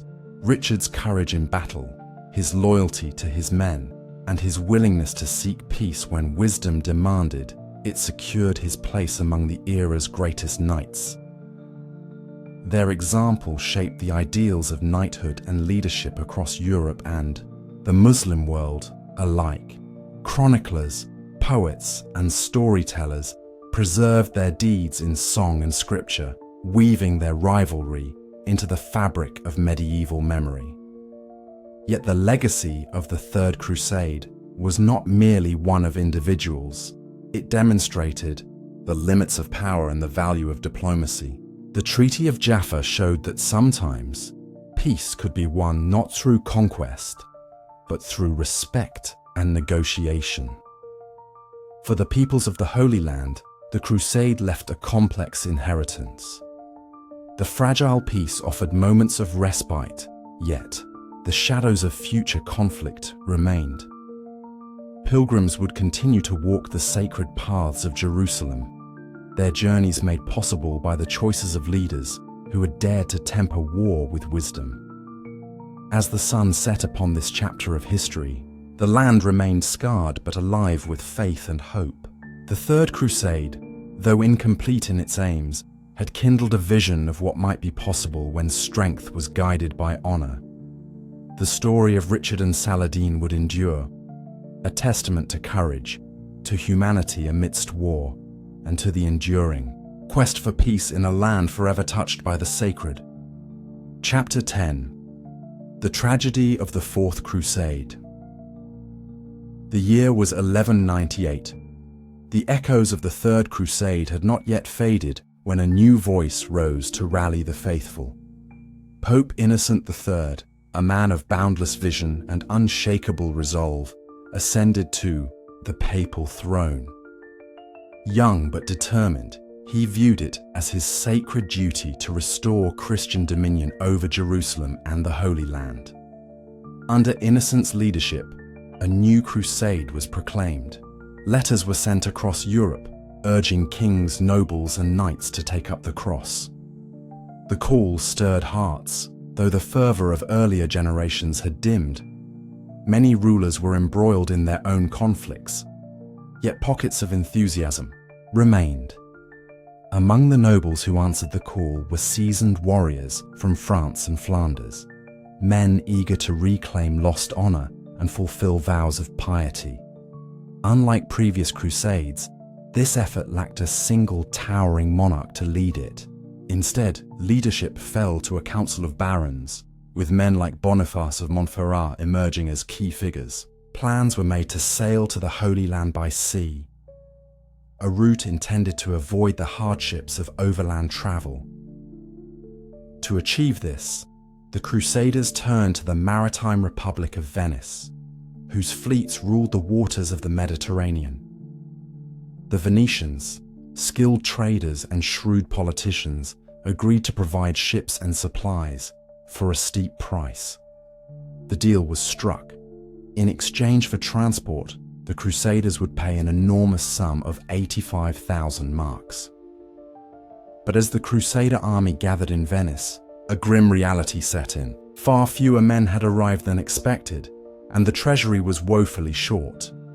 Unable to pay their debt, the Crusaders faced a terrible dilemma. Without Venetian ships, the crusade could not proceed. The Doge of Venice, the aged and cunning Enrico Dandolo proposed a solution. In return for waiving part of the debt, the Crusaders would assist Venice in capturing the rebellious city of Zara, a Christian port under Hungarian protection. Though Pope Innocent forbade the attack, desperate Crusaders agreed. In 1202, the Ypres Crusader fleet sailed not to the Holy Land, but to Zara. The city fell after a brief siege. This act of Christian-on-Christian violence marked the first dark turn of the Fourth Crusade, a prelude to even greater tragedy. The sack of Constantinople. As winter set in, the Crusaders camped uneasily at Zara. There, a new opportunity and temptation arose. An exiled Byzantine prince, Alexios Angelos, approached the Crusader leaders with a bold proposal.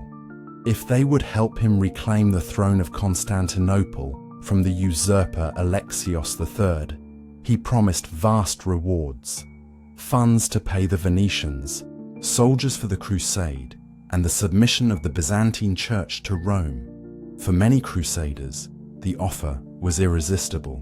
It solved their financial woes and seemed to serve the greater cause.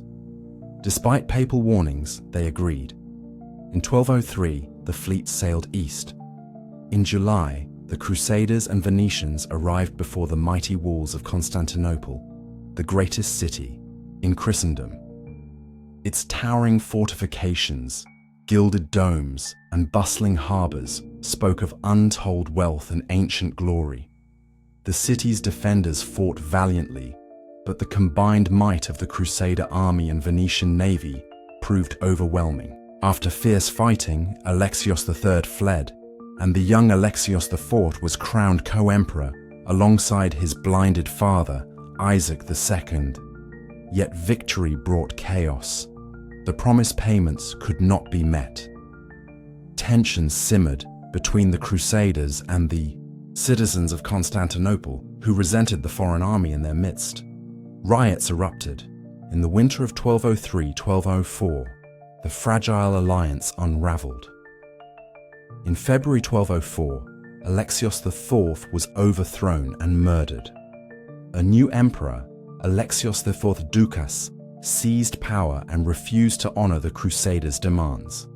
With supplies dwindling and no path forward, the Crusaders faced a stark choice.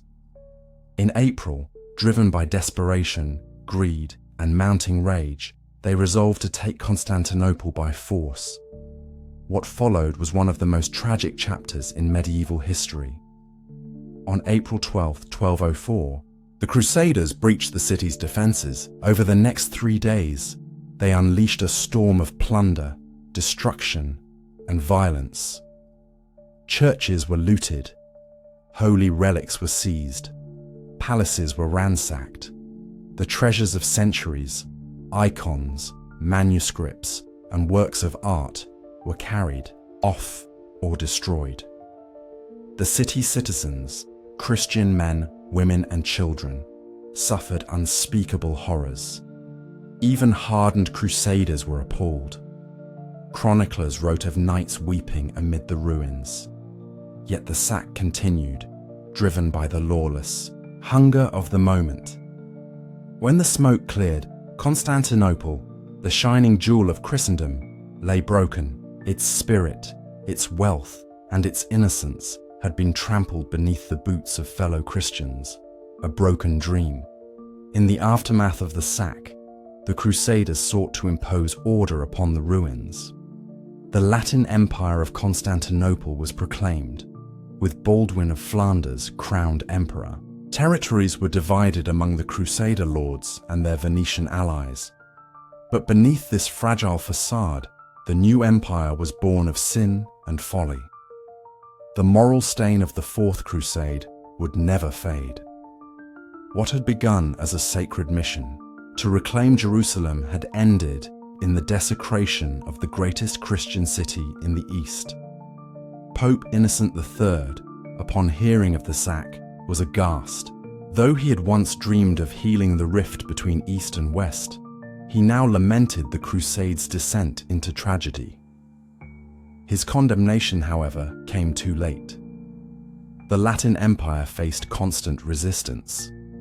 Byzantine nobles rallied in exile. Rival states emerged in Nicaea, Epirus, and Trebizond, determined to reclaim their lost heritage. Meanwhile, the dream of restoring Christian unity lay in ruins. The Eastern Orthodox faithful viewed the Crusaders not as saviors, but as invaders and betrayers. Centuries of mistrust, already deep, were now chiseled in stone. The Crusaders who remained in Constantinople ruled over a fractured and hostile realm. Their resources were strained, their authority contested. The Latin Empire would survive for just over half a century, a brief and bitter interlude in the long history of Byzantium. But the true legacy of the Fourth Crusade was not territorial. It was the enduring wound inflicted upon the Christian world. A dream had been broken, one whose shards would cut deep across generations. East and West divided. The sack of Constantinople did more than reshape borders. It deepened the chasm between Eastern and Western Christianity, a division that would echo through the centuries. For the Eastern Orthodox Church, the Fourth Crusade was an act of unforgivable betrayal. The sight of Latin knights desecrating Hagia Sophia, stealing relics, and violating sacred spaces left scars that could not be healed. The Great Schism of 1054, which had already divided the churches, was now irrevocably widened. Efforts at reconciliation in later years faltered in the shadow of 1204. The memory of the sack lived on in Orthodox liturgy, history, and identity. It became a symbol of Western arrogance and cruelty, a barrier to trust and unity. In the West, the Crusades' legacy was more complex. Some hailed the conquest as a triumph of Latin arms. Others, including many in the Church, saw it as a tragic deviation from the crusading ideal. The events of 1204 haunted the conscience of Christendom. For centuries to come, relations between East and West would be shaped by the bitter memory of the Fourth Crusade. Even in modern times, the wounds remain. Though gestures of reconciliation have been made, the sack of Constantinople stands as a stark reminder of what was lost. It teaches a timeless lesson that when noble causes are compromised by greed, ambition, and desperation, the price can be more than treasure or land. It can be the trust and harmony that bind civilizations together. As the stars wheel above the ancient city, their silent witness to both its glory and its ruin endures. Constantinople would rise again, its spirit unbroken, but the world it once sought to unite would remain in many ways forever divided. Chapter 11. The Fifth Crusade. The embers of the Fourth Crusade still smouldered when a new call echoed across Europe. Though the Holy Land remained beyond Christian reach, hope persisted. And with that hope came a shift in thinking, a new strategy for an old struggle. The previous Crusades had marched directly toward Jerusalem, yet time and again, the towering walls of the Holy City had withstood siege. Moreover, it had become clear that as long as the Muslim heartlands remained strong, any gains in the Levant would be temporary. The Crusader states were isolated, outnumbered, and constantly vulnerable to counterattack. Now, a different path was envisioned. Rather than strike at Jerusalem itself, the new crusade would target the very heart of Muslim power, Egypt. Rich in resources, Egypt provided the lifeblood of the Psalm Muslim war effort. Its fertile lands and vast wealth sustained armies and fortified cities. If Egypt could be seized, the road to Jerusalem might finally be opened. This vision was championed by Pope Innocent III. In 1213, he proclaimed the Fifth Crusade, urging Christian rulers and knights to embrace this new course. His death 2 years later did not end the movement. His successor, Pope Honorius III, carried forward the mission. The call reached the courts of Europe.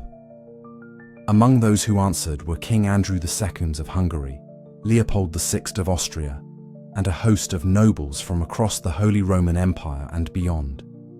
Yet once again, no single great monarch would lead the effort. Instead, the crusade would be shaped by a loose coalition of forces.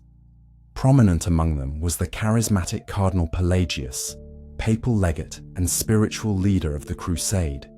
His influence would prove both inspiring and divisive, as plans took shape Egypt, and in particular, the strategic port city of Damietta became the Crusaders' target. Control of Damietta would provide a foothold in the Nile Delta from which further campaigns could be launched. The strategy was bold, ambitious, and fraught with risk. By 1217, the First Crusader forces set sail for the east.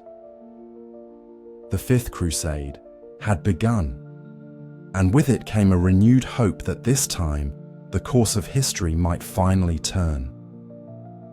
The Siege of Damietta.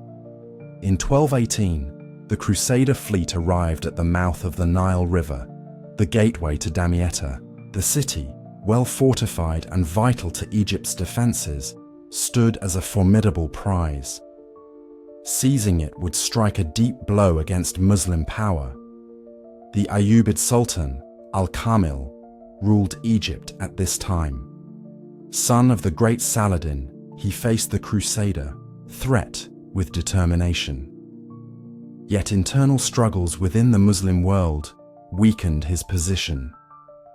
The Crusaders, sensing opportunity, laid siege to Damietta. The siege began under harsh conditions. The Nile's shifting channels and swampy terrain made movement difficult. Disease and heat took their toll. Yet the Crusaders pressed on, buoyed by their leader's conviction and the belief that this campaign could finally achieve lasting success. Central to the city's defense was a massive chain stretched across the Nile, controlled by a fortified tower. Capturing this tower became the Crusaders' first great challenge. After weeks of fierce fighting and ingenious engineering, they succeeded. The chain was broken. The river lay open. As months turned to seasons, the siege wore on. Both sides endured immense suffering. The Crusaders constructed siege engines and bombardments, while the defenders mounted daring sorties to disrupt their efforts. The land around Damietta became a wasteland of trenches, camps, and the graves of the fallen. In the autumn of 1219, the tide turned. Sultan al-Kamil, recognizing the dire situation, offered terms. In exchange for the Crusaders' withdrawal, he would return Jerusalem and other sacred sites. It was a remarkable offer, one that might have fulfilled the Crusaders' deepest aims without further bloodshed. Yet here, tragedy unfolded. Cardinal Pelagius, convinced that total victory was within reach, rejected the offer. Others urged caution, but the decision was made. The siege would continue. In November 1219, after over a year of grueling struggle, Damietta finally fell. The Crusaders entered the city amid scenes of triumph, yet beneath the celebration lay the seeds of future disaster. The long siege had drained resources and morale. Disease still stalked the camps, and though Damietta was taken, the greater goal, Egypt's conquest, remained far off. In their moment of victory, the Crusaders stood upon a knife's edge, flood and failure. With Damietta secured, the Crusader leaders faced a critical decision. The Sultan's earlier offer to return Jerusalem had been spurned.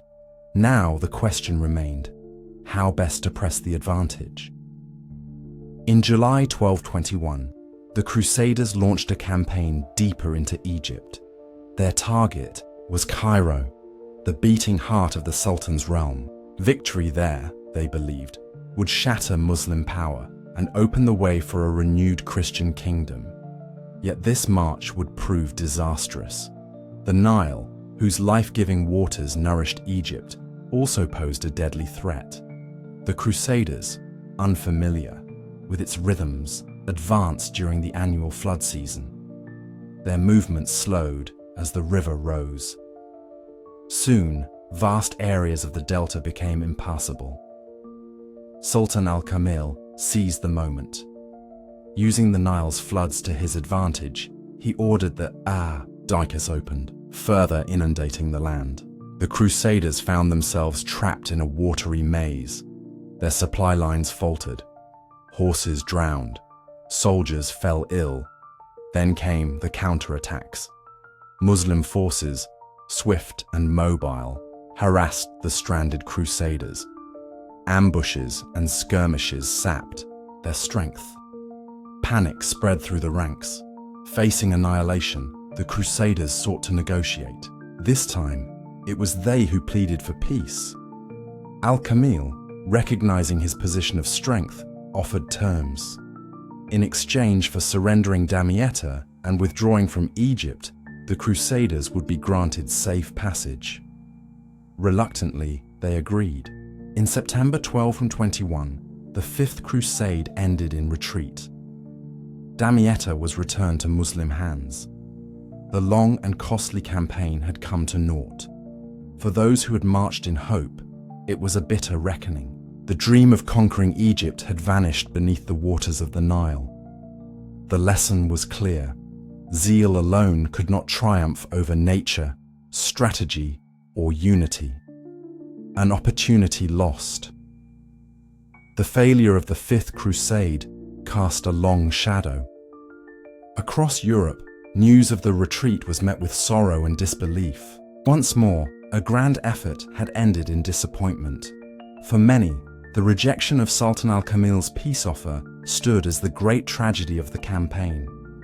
Had Jerusalem been regained through diplomacy, the entire course of crusading history might have changed. Instead, the pursuit of total victory had led to ruin. The Crusades' collapse also underscored deeper challenges. The absence of unified leadership, the competing ambitions of clerics and nobles, and the inability to adapt to local conditions had all contributed to defeat. It was a sobering reminder that faith must be matched with wisdom, that courage alone was not enough. Yet even in failure, the crusading spirit endured. The Fifth Crusade became a lesson for future generations. It revealed both the possibilities and perils of targeting Egypt. It highlighted the vital importance of unity among Christian forces, and it underscored the need for adaptable, well-planned campaigns. In the years that followed, new crusades would be launched. New leaders would rise, each seeking to learn from past mistakes. But the memory of the Fifth Crusade's lost opportunity would linger, a quiet warning beneath the banners of future wars. As the sun set upon the waters of the Nile, its currents carried away the dreams of those who had marched in hope, and, in the silent wake of their retreat, the timeless lessons of pride, patience, and prudence remained. Chapter 12: The Sixth Crusade and the Diplomat King. The dawn of the 13th century found the dream of the Crusades battered but unbroken. The memory of failure in Egypt weighed heavily on Christendom. The loss of Jerusalem still stung. Yet in the courts of Europe, voices continued to call for action, for redemption, for the sacred cause to rise again. Among these voices was that of Pope Honorius III.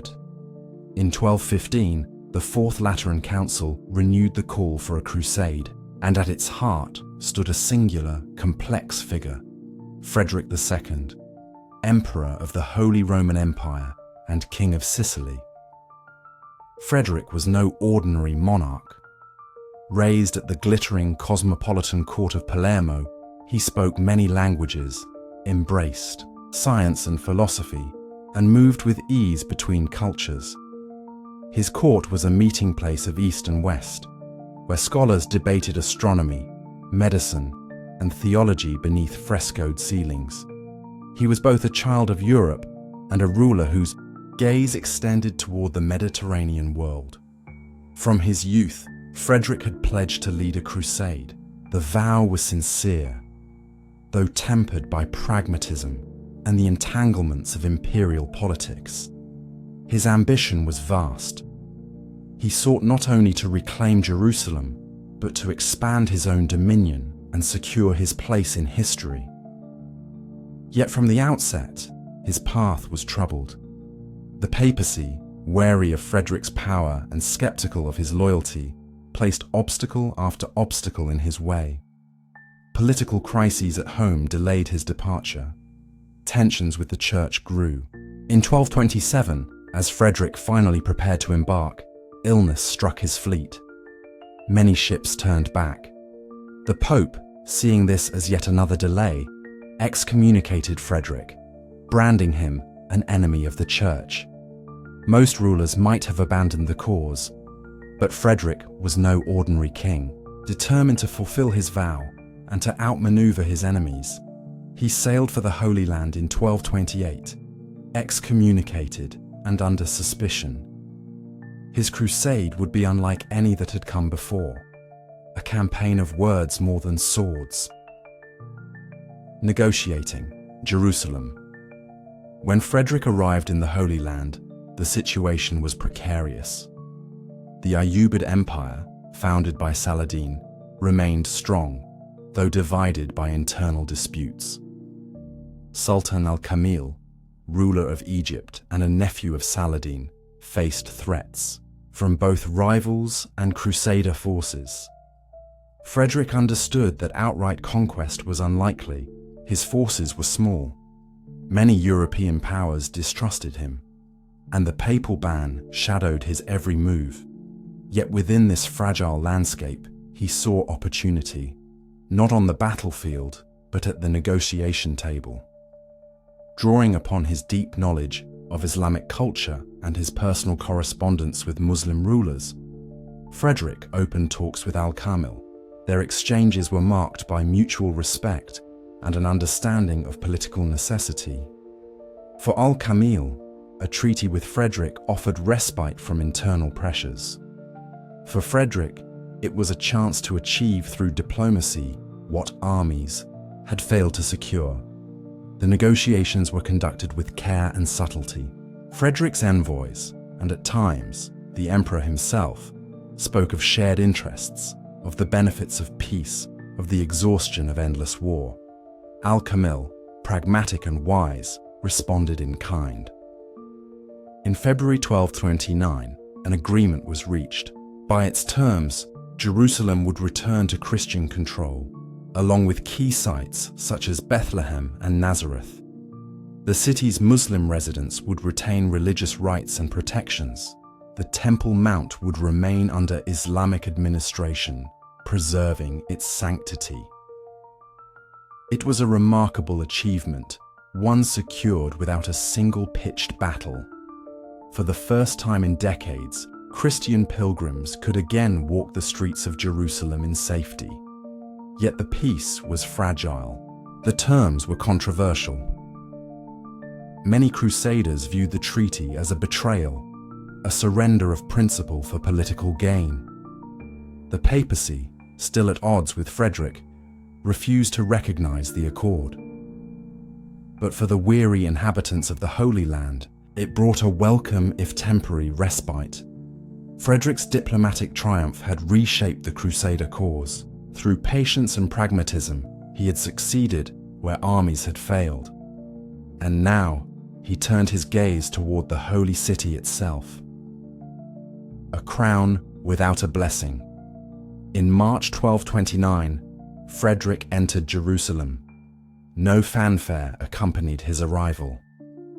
The streets were quiet, their inhabitants wary. The emperor came not as a conqueror, but as a ruler claiming what diplomacy had secured. Yet his position was tenuous. Excommunicated, he lacked the church's blessing. Many local barons viewed him with suspicion. The Knights Templar and Hospitallers, powerful military orders, withheld their support. Undeterred, Frederick proceeded to the Church of the Holy Sepulchre, the Sacred Heart of Christendom's claims in Jerusalem. There, in a ceremony both solemn and strange, he crowned himself King of Jerusalem. No papal legate anointed him, no high clergy presided.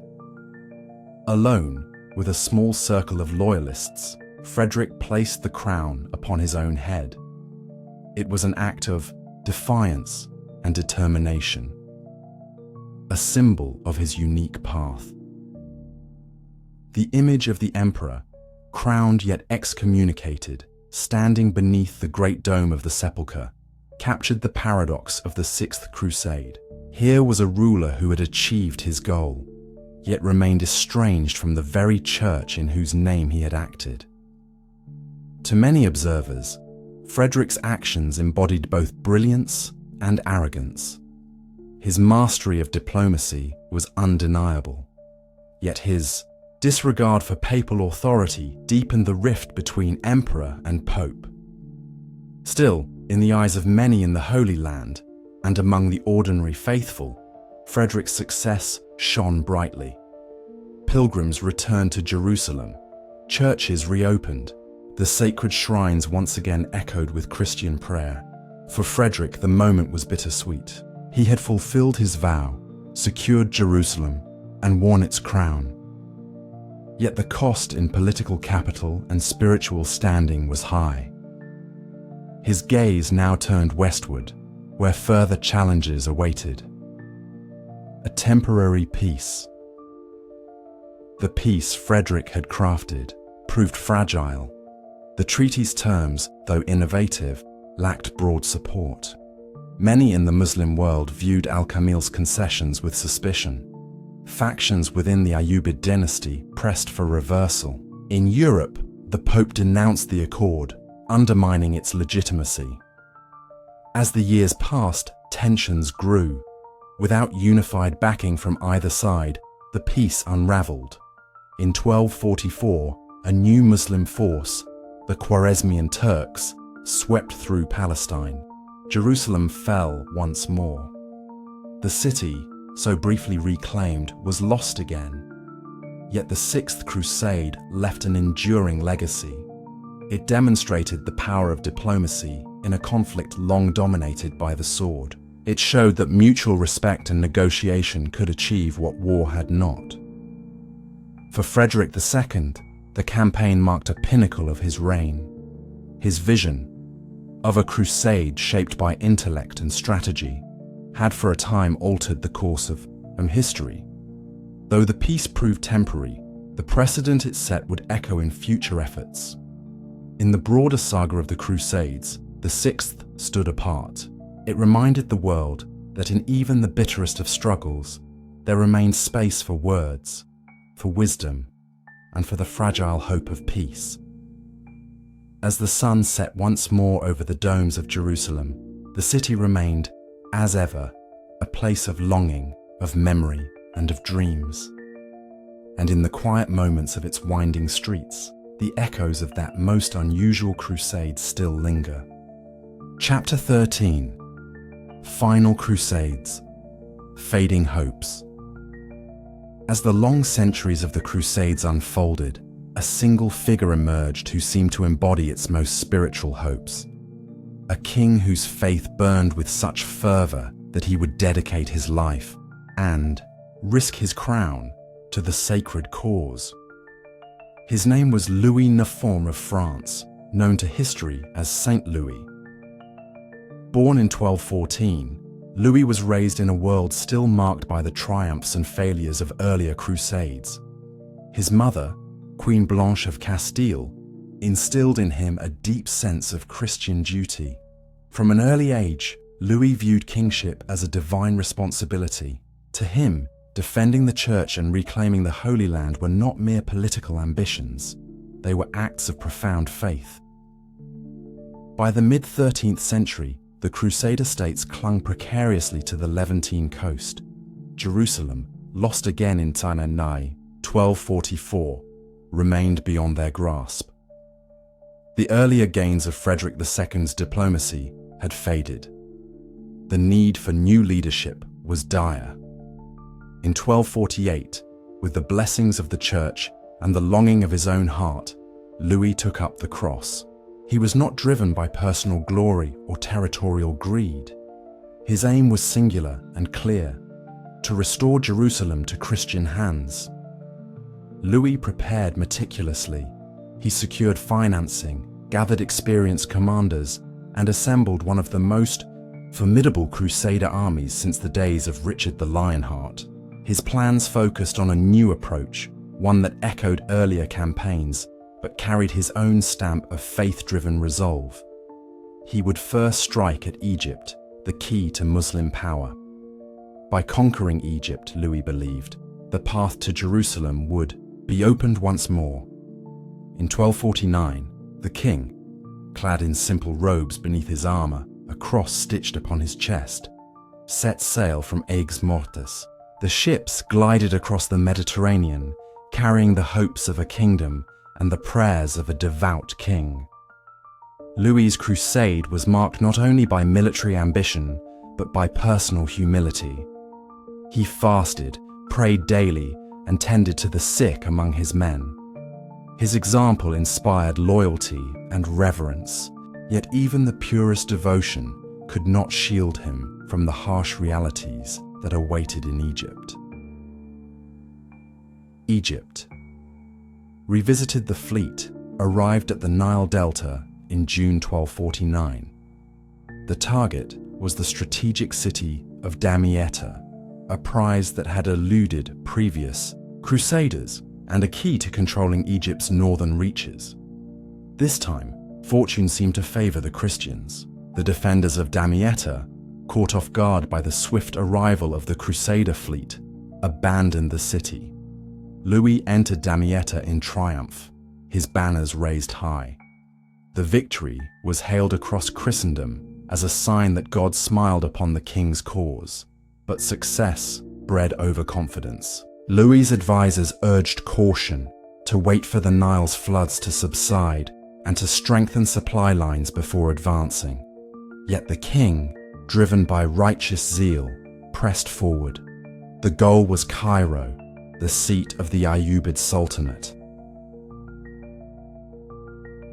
The march south began in the autumn of 1249. The Crusader army advanced along the Nile, its progress slowed by unfamiliar terrain and the rising river. The Sultan's forces, now rallied under Sultan Turanshah, employed scorched earth tactics, destroying crops and harassing Crusader supply lines. As the Crusaders neared Mansoura, a fortified city on the Nile, disaster struck. In a fierce battle, near the city, Louis's brother, Robert of Artois, led a reckless charge across a narrow bridge. Though initially successful, the Crusaders became trapped within the city's winding streets. The resulting ambush decimated their forces. Robert and many knights perished. Louis, ever steadfast, rallied his remaining forces, but the tide had turned. Disease, the bane of so many crusades, swept through the ranks. Dysentery and exhaustion claimed thousands. The Nile's floodwaters rose once more, cutting off retreat and supplies. By April 1250, the Crusader army was surrounded. Starving and sick, they faced no choice but surrender. Louis himself was captured, a prisoner of the Sultan held for ransom. Yet even in captivity, the king's faith did not waver. He refused to abandon his men, negotiated for their release, and conducted himself with dignity. His captors, impressed by his resolve and piety, treated him with respect. After weeks of negotiation, a heavy ransom was paid. Louis and the surviving Crusaders were freed, but Damietta, hard won and dearly held, was surrendered. Louis's campaign had ended in failure, yet his unwavering devotion left a lasting impression. For the king, the crusade was not a pursuit of glory, but an expression of faith, one he would pursue again, despite past sorrows. Jerusalem falls again. While Louis battled in Egypt, another tragedy had already befallen the Christian cause. In 1244, a force of Khwarezmian Turks, displaced from their eastern homelands, descended upon Palestine at the invitation of the Sultan of Egypt. Their target was Jerusalem. The holy city, left vulnerable after years of political instability, stood little chance against the seasoned warriors of the East. The Khwarezmians stormed its walls with brutal force. Churches were sacked. The Christian population was slaughtered or driven out. The sacred shrines were desecrated once more. News of Jerusalem's fall spread quickly, casting a pall over Europe. The fragile peace secured by Frederick II was undone. The Crusader states, already weakened, could not mount an effective response. Despite valiant efforts by the remaining Crusader forces, the Holy City remained firmly in Muslim hands. Attempts to retake it failed, hampered by dwindling manpower, fractured alliances, and the growing strength of the Ayyubid and later Mamluk forces. Jerusalem, the heart of the Crusader dream, now seemed more distant than ever. For Louis IX, the Yafa news was both a sorrow and a spur. His first crusade might have ended in Egypt, but his vow remained unfulfilled. The king resolved to try again. In 1270, now older and in failing health, Louis launched a second crusade, this time targeting Tunis, hoping to forge alliances and open new fronts. But fate would not grant him another chance. Amid the stifling heat of the Tunisian summer, disease swept through the Crusader camp. On August 25, 1270, beneath a simple tent and with prayers upon his lips, St. Louis passed from this world. His death marked the twilight of the great crusading kings. Though the flame of his faith burned brightly, the tide of history had turned. The Holy Land remained lost, and the crusading spirit, once a beacon for Christendom, began to wane. The twilight of the Crusades. In the decades that followed, the dream of reclaiming the Holy Land faded into shadow. The energies of Europe turned inward, to dynastic struggles, economic change, and the rising tides of nationalism. The remaining Crusader strongholds, Acre, Tripoli, and a few coastal cities, held on for a time, fortified by stone and determination. Yet the arrival of the Mamluks, fierce warriors of Egypt, heralded the final chapter. One by one, the Crusader cities fell. Acre, the last great bastion, was captured in 1291 after a prolonged siege. Its fall marked the end of the Crusader presence in the Holy Land. The great dream, to reclaim Jerusalem, to unite Christendom under the cross, had not been fulfilled. The centuries of effort, sacrifice, and bloodshed had left a complex legacy. For some, the Crusades remained a testament to faith and courage. For others, they stood as a cautionary tale of ambition, hubris, and the limits of power. Yet amid the ruins, moments of nobility endured. The example of Louis IX, of devotion unmarred by self-interest, offered a final glimmer of the crusading ideal.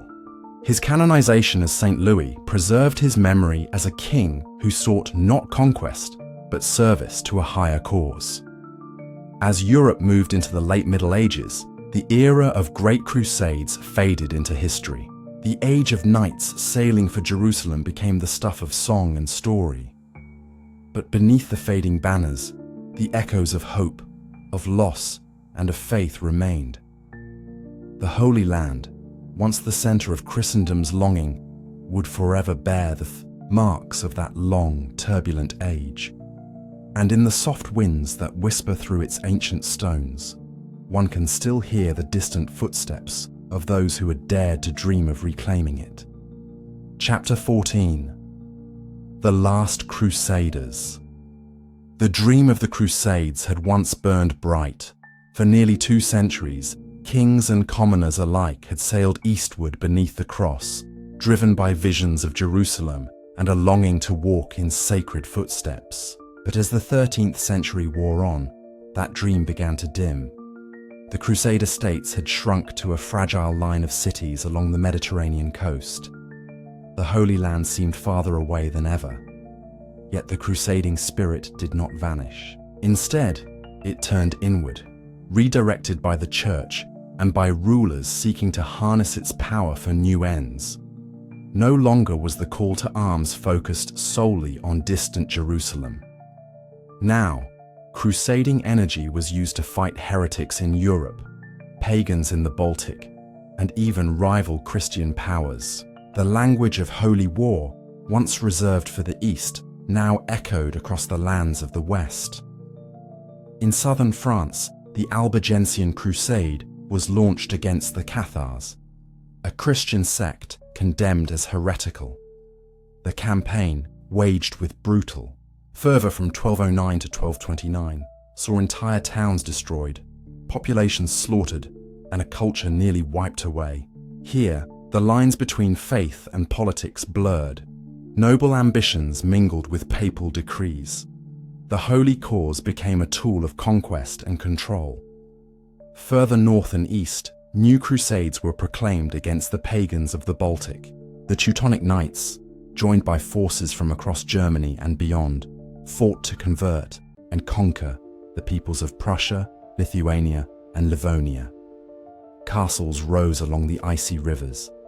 Christian banners fluttered in dark forests. Yet again, the ideals of the Crusades served as a banner beneath which territorial ambitions unfolded. Even within Christendom itself, crusades were turned against rival kingdoms and rebellious lords. The papacy, wielding the spiritual weapon of the cross, sought to direct the faithful not only against external foes, but also against those who defied its authority. As the 13th century drew toward its close, the meaning of crusade had changed. The great expeditions to the Holy Land became fewer. The youthful fire of earlier ages gave way to more pragmatic, often darker uses of crusading power. Yet one final chapter remained to be written in the East, and at its heart stood a city whose fate would mark the true end of an era, Acre, the fall of Acre. By the late 1280s, the Crusader states had been reduced to a handful of coastal enclaves. The once mighty Kingdom of Jerusalem was little more than a title. Acre, perched upon the shore of the Mediterranean, stood as the last great Crusader stronghold, a city of stone walls, bustling markets, and a people who clung to hope amid gathering storms. Acre had long been the heart of Crusader commerce and diplomacy. Merchants from Venice, Genoa, and Pisa traded in its crowded streets. Knights and soldiers guarded its battlements. Pilgrims passed through its gates on their way to what holy sites remained accessible. But the world around Acre was changing. The Mamluks, fierce warrior slaves turned rulers of Egypt, had risen to power. Under the leadership of Sultan al-Ashraf Khalil, they were determined to drive the Crusaders from their final strongholds. In 1291, the Mamluk army advanced upon Acre. Reports of its size and determination spread dread through the city. Appeals for reinforcements went unanswered. Europe, weary of distant wars and distracted by its own struggles, offered little aid. Within Acre's walls, a grim determination took hold. Knights of the Templar and Hospitaller orders prepared for a desperate defense.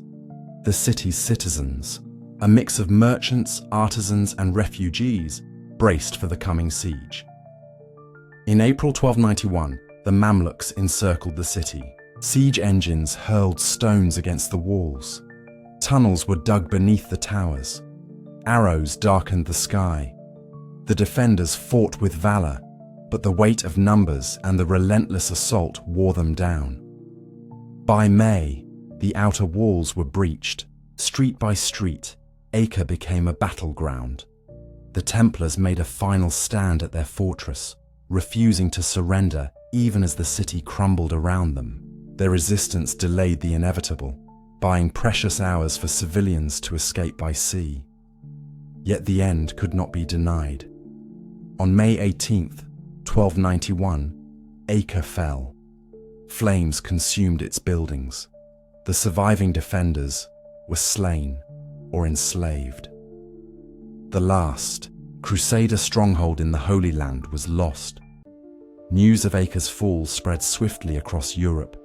Bells tolled in cathedrals. Priests called for new crusades, but the old fervor was gone. No great army sailed east. The age of the Crusader kingdoms had come to its close. An era ends. The loss of Acre marked more than the fall of a city. It signaled the end of an age, the final closing of a chapter that had begun with such fervor at Clermont 2 centuries before. The Crusader dream of reclaiming Jerusalem had faded into memory. The great castles of Kerak, Beaufort, and Crac des Chevaliers now stood silent beneath foreign banners. The cross no longer flew above the holy city, yet the impact of the Crusades lingered. They had reshaped Europe, introducing new ideas, goods, and ways of thinking. Contact with the Muslim world had sparked a flowering of knowledge in medicine, mathematics, and philosophy. The trade routes opened by crusaders and merchants alike would endure long after the battles ceased. The Crusades had also left deep scars. The bitter divisions between Eastern Orthodox and Western Catholic Christians, worsened by events like the sack of Constantinople, would persist for centuries. Relations between Christian and Muslim worlds bore the weight of long wars and mutual mistrust.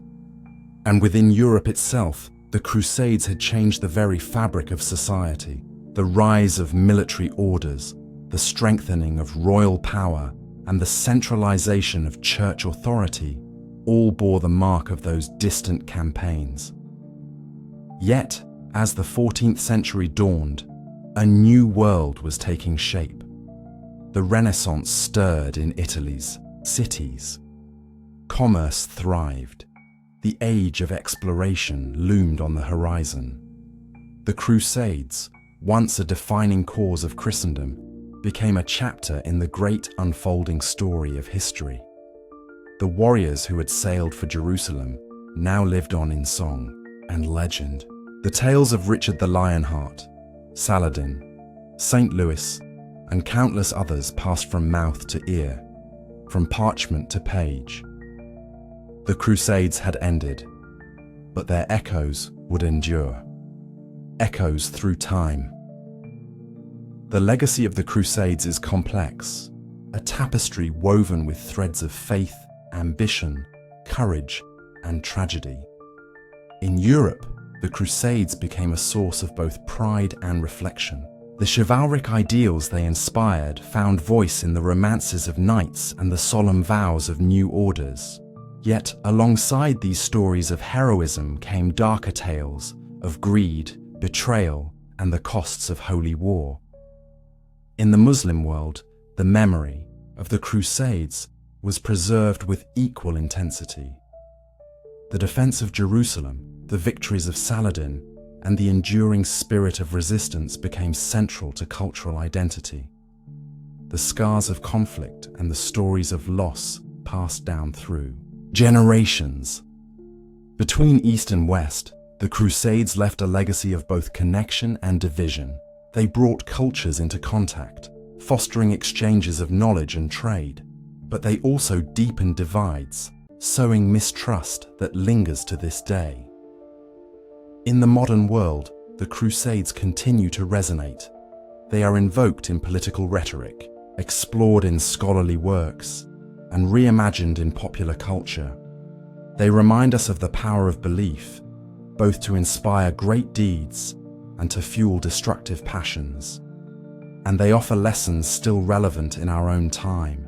The Crusades teach us of the dangers of intolerance, the costs of unbridled ambition, and the enduring need for understanding across faiths and cultures. As we look back across the centuries, the Crusades appear as both a distant mirror and a cautionary tale. They speak to the heights of human aspiration and to the depths of human folly. The last Crusaders have long since passed into history, but their story, with all its triumphs and tragedies, remains.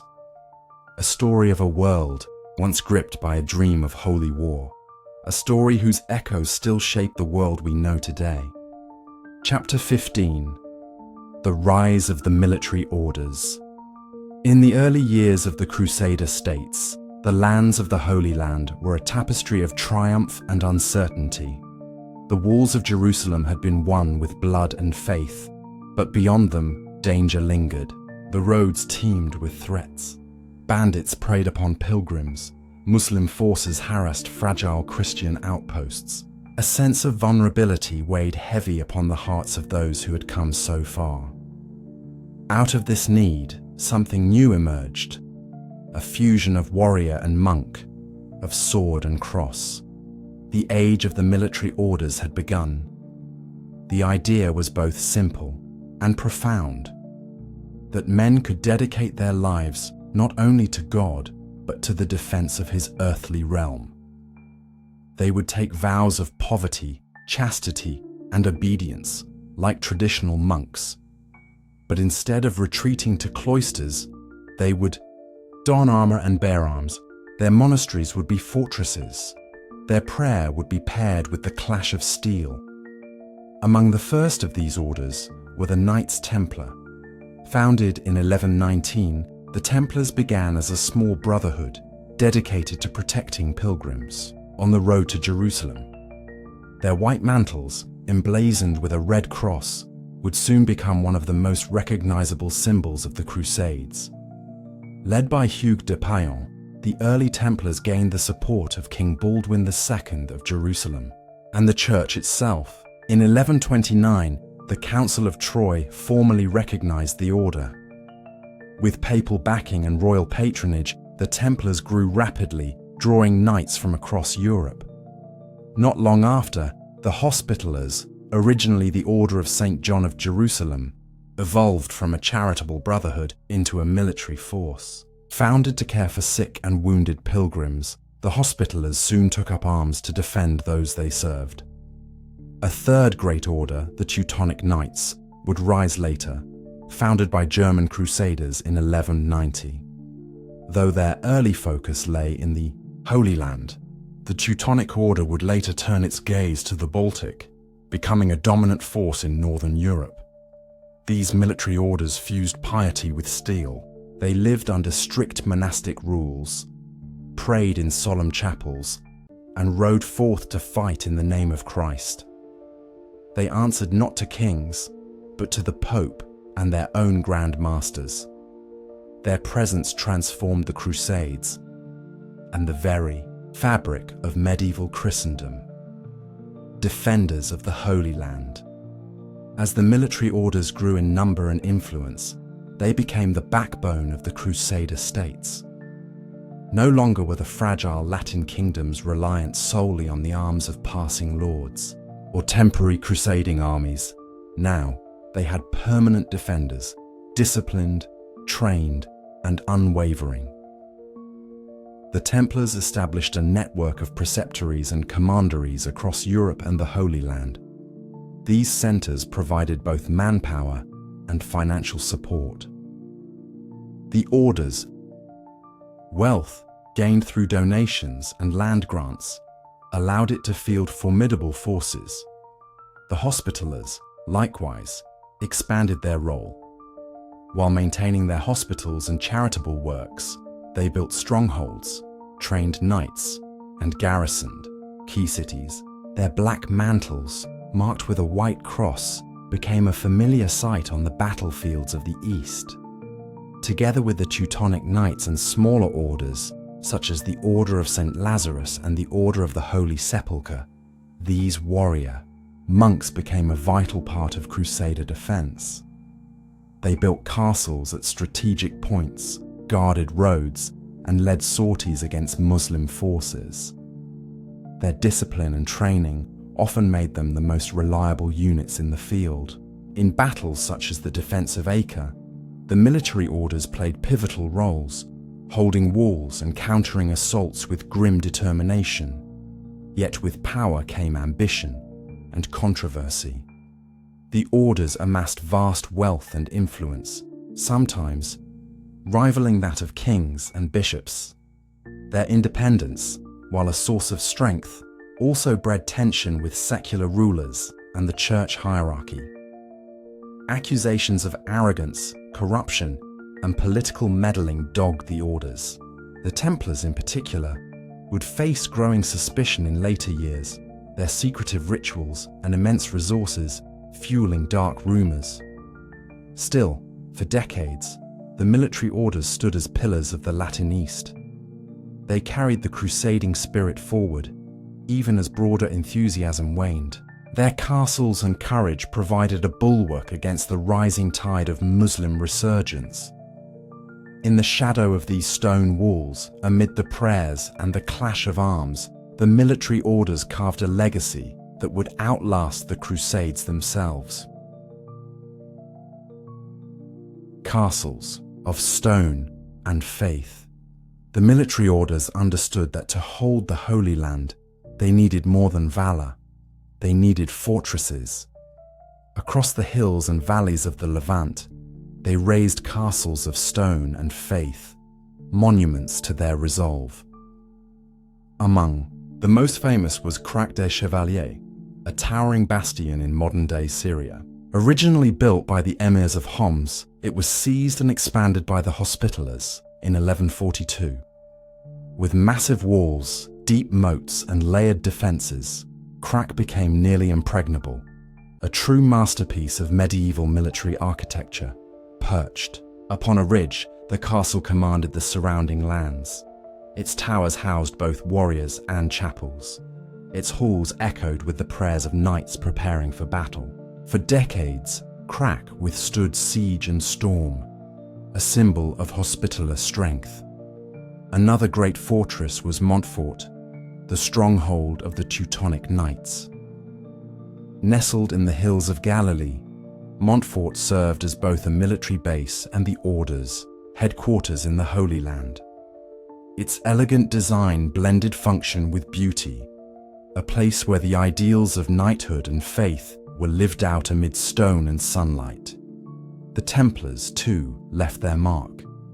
From Safed to Tortosa, their castles formed a network of defense. These fortresses not only guarded strategic routes, but also provided safe havens for pilgrims and settlers. Life within these stone giants was harsh but purposeful. The knights followed strict routines, rising before dawn for prayer, maintaining their arms and horses, training for combat. Their days were marked by discipline, their nights by vigilance. Yet the castles were not mere military outposts. They embodied the dual nature of the military orders, places of both war and worship. Chapels stood at the heart of each fortress. Relics adorned their altars. The defense of the Holy Land was seen as a sacred duty, and within these walls, that duty was lived each day. As the fortunes of the Crusader states waned, the castles of the military orders became their last bastions. They held out when cities fell. They sheltered refugees and rallied defenders. Their stones witnessed the final chapters of the Crusades. And though many would eventually fall, their legacy endured. In legend, in architecture, and in the memory of a world where faith and fortitude once stood side by side. Legacy of the EE orders. The Crusades would fade, but the military orders endured. Their legacy stretched far beyond the fall of Acre and the loss of the Holy Land. In the East, the Templars and Hospitallers fought to the end. Even after the Crusader states were no more, they held islands and coastal fortresses, continuing their struggle against the rising power of the Mamluks and Ottomans. The Hospitallers, driven from the Levant, established new bases, first on Rhodes, then on Malta. There, they built new fortresses, defended Christian shipping, and became a maritime power. The Knights of Malta would remain a force in the Mediterranean for centuries. The Teutonic Knights, meanwhile, turned their efforts to the Baltic. There, they carved out a new realm, waging campaigns against the pagan peoples of Prussia and Lithuania. Their legacy shaped the history of Northern Europe, influencing borders, cultures, and the course of regional politics. In Western Europe, the fate of the Templars took a darker turn. Their immense wealth and independence made them targets of envy and fear.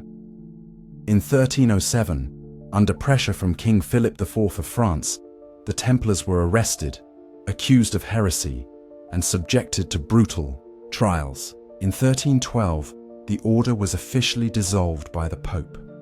Yet the legend of the Templars lived on.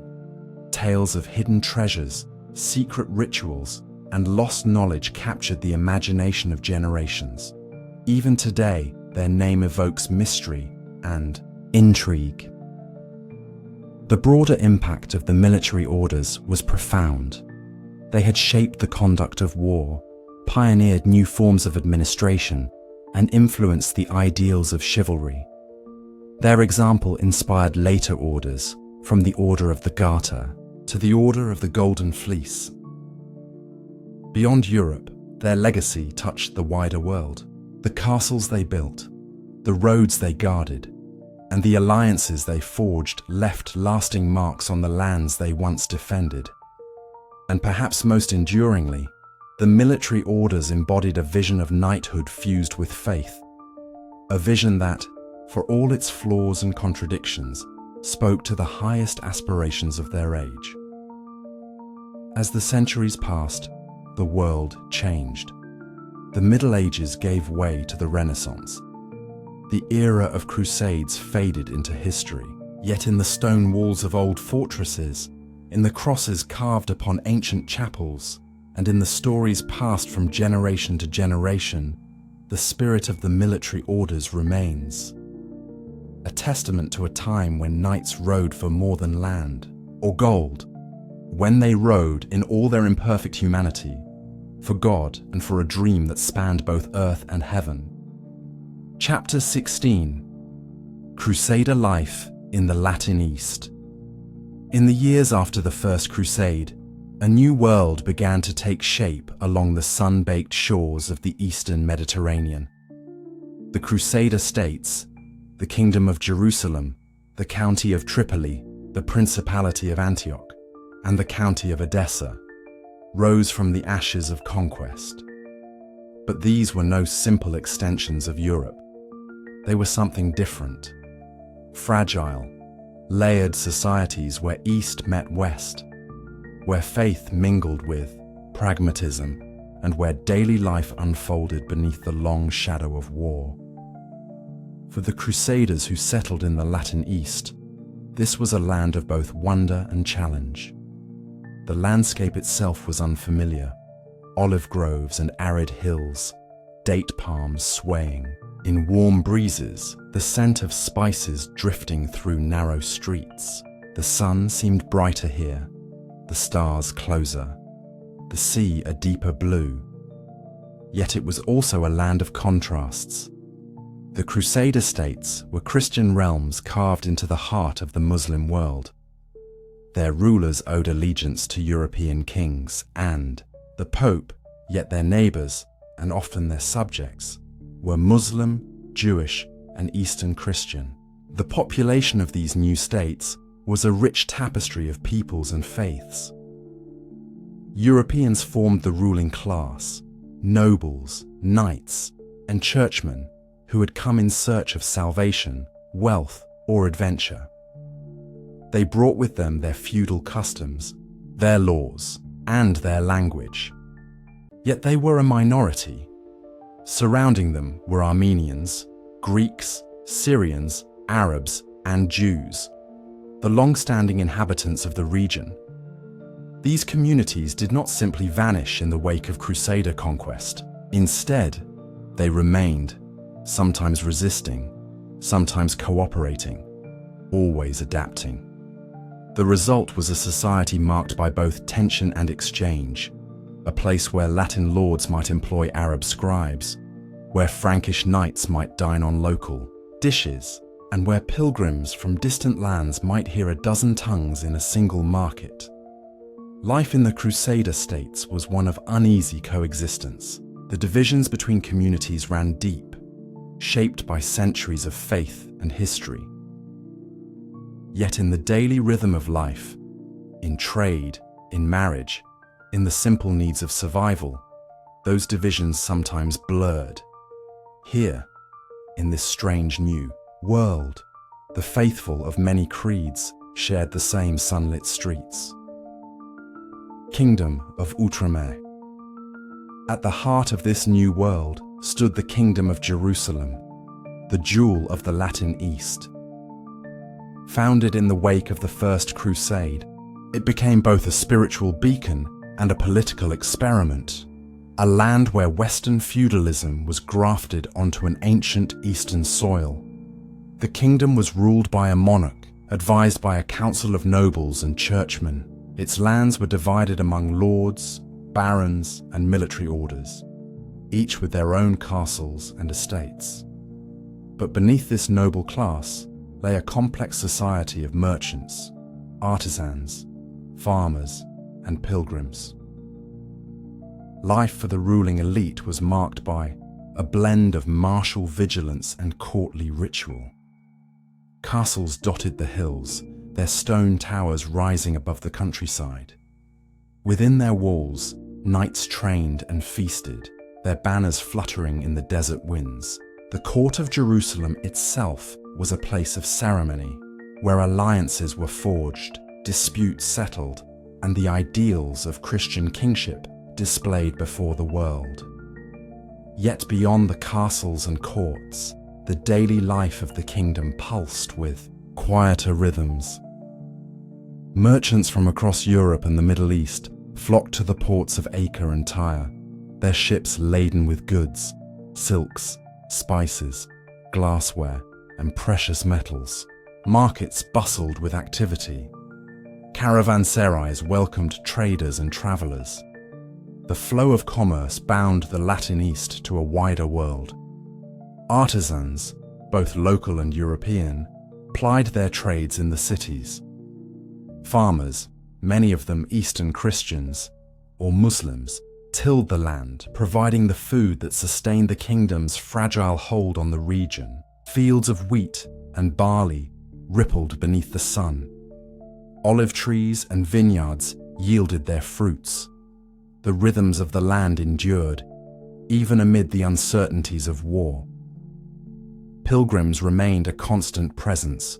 Drawn by faith, they journeyed from distant lands to walk the streets of Jerusalem, to kneel at the Holy Sepulchre, to touch the stones of a sacred past. Their presence infused the kingdom with a spiritual purpose and a steady source of income. Yet life in the kingdom was never far from the threat of violence. Border raids, skirmishes, and sieges were an ever-present reality. The Crusader states lived in a state of armed vigilance. Behind the pageantry of court and commerce lay the knowledge that the peace of any given day might not last. This was Outremer, the land beyond the sea, a fragile realm where faith and fear walked hand in hand. Faith and tolerance. The image of the Crusader states as lands of constant, brutal intolerance is a powerful one, yet the reality was more complex. While violence and persecution were undeniable parts of the Crusader story, there were also periods of relative tolerance, born of necessity, pragmatism, and simple human interaction. The rulers of the Latin East understood that they could not govern through force alone. Their realms depended on the labor and cooperation of the local population, much of which remained Muslim, Jewish, or Eastern Christian. Pragmatic policies often prevailed. In cities like Jerusalem and Acre, shared. Markets were common. Muslims and Christians traded side by side. Arabic remained a language of administration and commerce. Local laws were sometimes preserved, and Muslim judges adjudicated matters among their own communities. Cross-cultural marriages, though not universally accepted, did occur. Some Crusader nobles took local Christian or even Muslim wives, forging personal and political alliances. These unions reflected a degree of adaptation, an acknowledgement that life in the Latin East required new forms of coexistence. Diplomacy too played a role. Treaties and truces were frequently negotiated between Crusader rulers and their Muslim counterparts. Relations between individuals could be surprisingly cordial. Muslim doctors treated Christian patients. Christian merchants sold goods to Muslim buyers. In the realm of practical affairs, faith was often set aside, if only temporarily. Even in matters of worship, moments of tolerance emerged. In some periods, Muslim residents of Jerusalem were allowed to pray at their holy sites, and Jewish communities were permitted to maintain synagogues. The picture was uneven, shaped by the temperaments of rulers, the pressures of war, and the tides of political fortune. Yet amid the grand narrative of holy war, these quieter moments of tolerance and exchange remind us that the human story is rarely one of pure conflict. In the markets, in the fields, in the shared spaces of daily life, people found ways to live alongside one another, even in a world scarred by crusade. The fragile balance.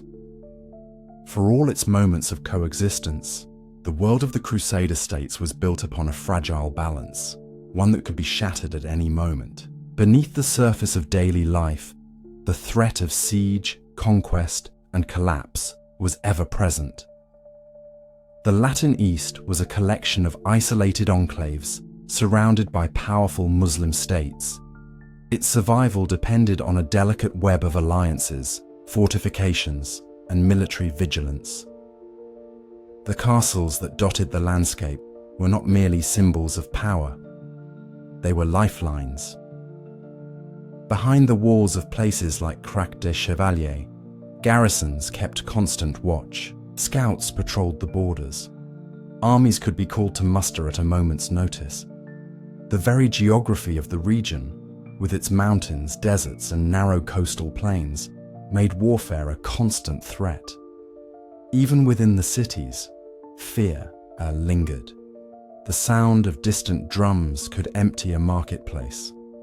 News of a new sultan, a gathering army, or a broken truce spread quickly. The people of the Latin East lived with the knowledge that peace was temporary, that any dawn could bring the trumpet's call to arms.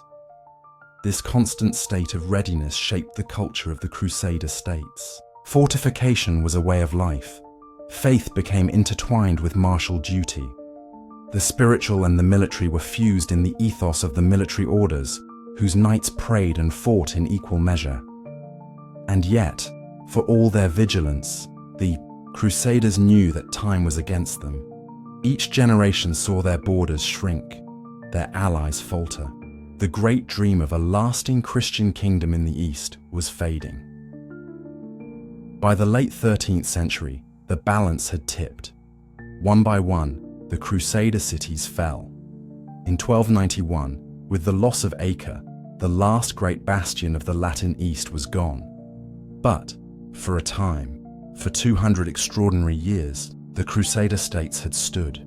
They had forged a world unlike any other, a world where faith and fear, hope and hardship, tolerance and conflict wove together in a fragile, unforgettable tapestry. As we remember that world today, we are reminded not only of its wars and sieges, but also of the lives lived within its walls, of the merchants and farmers, the knights and monks, the pilgrims and traders, who, for a time, made their home in the land beyond the sea. Chapter 17. the Children's Crusade. By the early years of the 13th century, the dream of the Crusades had changed. The first great wave of fervor, which had carried knights and kings to Jerusalem, had given way to hard lessons and weary defeats. The Holy Land remained contested. The streets of Jerusalem echoed with voices not of the Crusaders, but of those who had reclaimed it. And in Europe, the people wondered, why had such faith, such sacrifice, not been enough? It was in this atmosphere of longing and disillusionment that a strange new movement arose. It was not called forth by a pope's decree, nor by the banners of kings. It did not march beneath the pennants of knights. Instead, it sprang from the hearts of the young, a spontaneous, fragile call, born from visions and hope. This was the Children's Crusade. The tale of the Children's Crusade begins in the spring of 1212, though its origins remain shrouded in mystery and myth. Across France and Germany, stories spread of children who had seen visions, who believed that through their innocence they could succeed where armies had failed. One such child was said to be a shepherd boy named Stephen of Cloyes in France. Barely 12 years old, Stephen claimed that he had received a letter from Christ himself, commanding him to lead a crusade of children to reclaim Jerusalem, not with weapons, but with purity and peace. Word of Stephen's vision spread rapidly. In a time of uncertainty and spiritual yearning, many were eager to believe. Thousands of children, boys and girls alike, gathered around him. They came from villages and towns, from fields and forests. Some were as young as 7 or 8. Many were the children of peasants. Others were from noble families. Some sought adventure. Others followed out of deep faith. A similar movement stirred in Germany, where a boy named Nicholas led another band of young pilgrims. Like Stephen, Nicholas proclaimed that God would part the seas, that the children's innocence would open the way to Jerusalem. Together, they believed, they would achieve what swords could not. There was no single leader of this movement, no organized plan. It was a wave of spontaneous faith and a reflection of a world longing for redemption. The children believed that through the purity of their hearts, they could reach the Holy Land and bring peace. But faith alone would not shield them from the trials ahead. March of the Innocents. From the fields of France and the valleys of Germany, the children began to march. They came barefoot and poorly clothed, carrying crosses and singing hymns. The air was filled with the sound of their voices, sweet and bright, echoing across the countryside. Their numbers swelled as they moved. Villagers gathered to watch them pass, some weeping with hope, others shaking their heads in sorrow. Parents followed, begging their children to return, but many would not turn back. They believed they were chosen. They believed that their innocence could accomplish what armies had failed to do. In France, Stephen's band traveled toward Marseille, seeking ships to carry them to the Holy Land. In Germany, Nicholas's followers crossed the Alps, enduring bitter cold and treacherous passes, heading toward the Italian ports. The journey was grueling. Many of the children had no food or money. They relied on the charity of townsfolk and monasteries. Hunger and exhaustion claimed many along the way. Disease spread through the ranks. Yet still they marched, sustained by their vision. For some, the journey became a pilgrimage of the heart, a testament to faith that defied reason.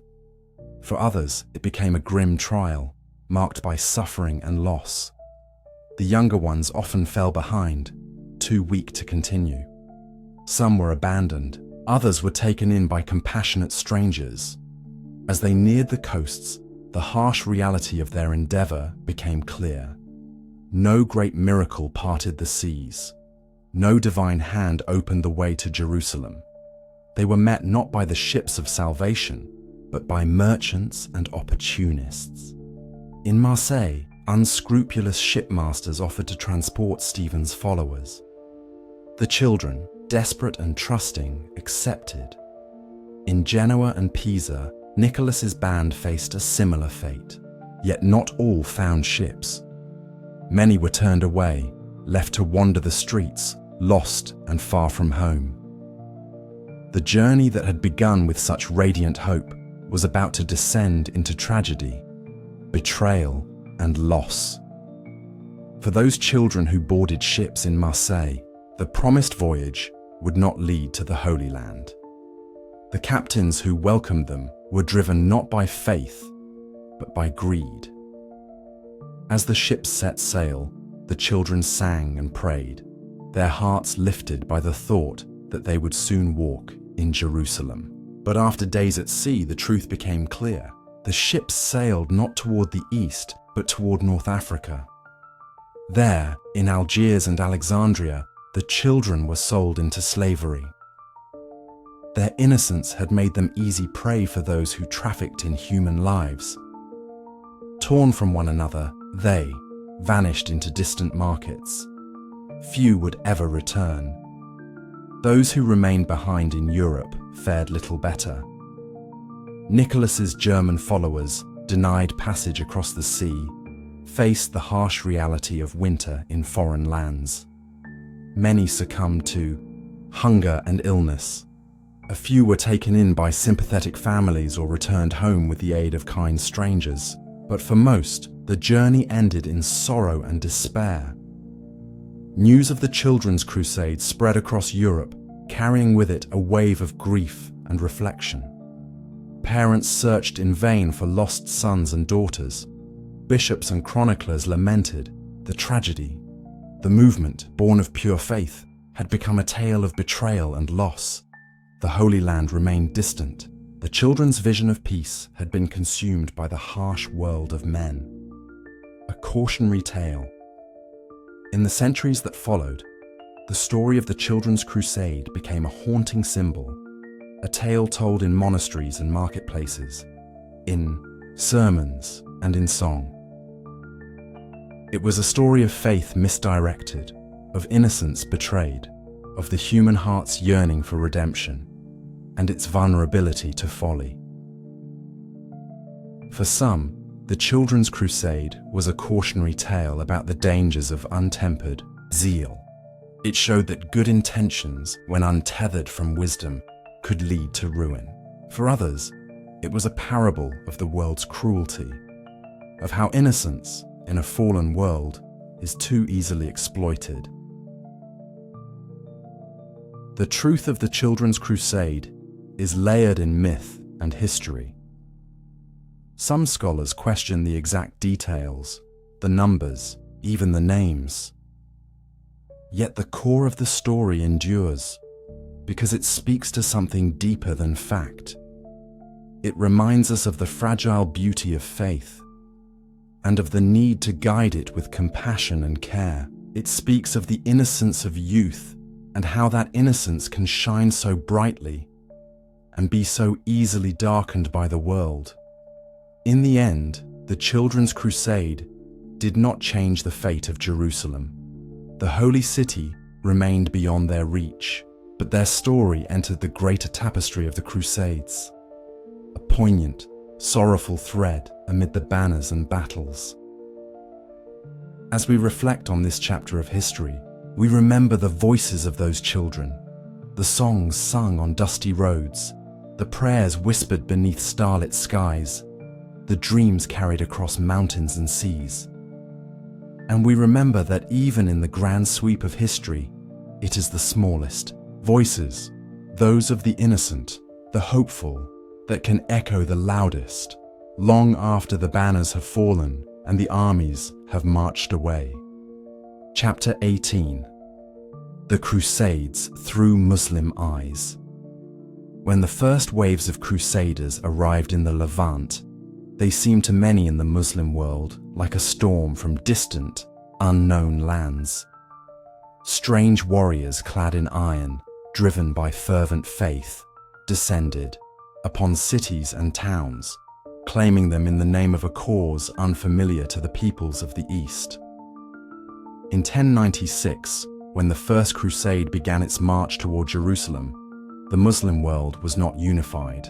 The Great Seljuk Empire, which had once stretched across much of the Middle East, had fractured into smaller states.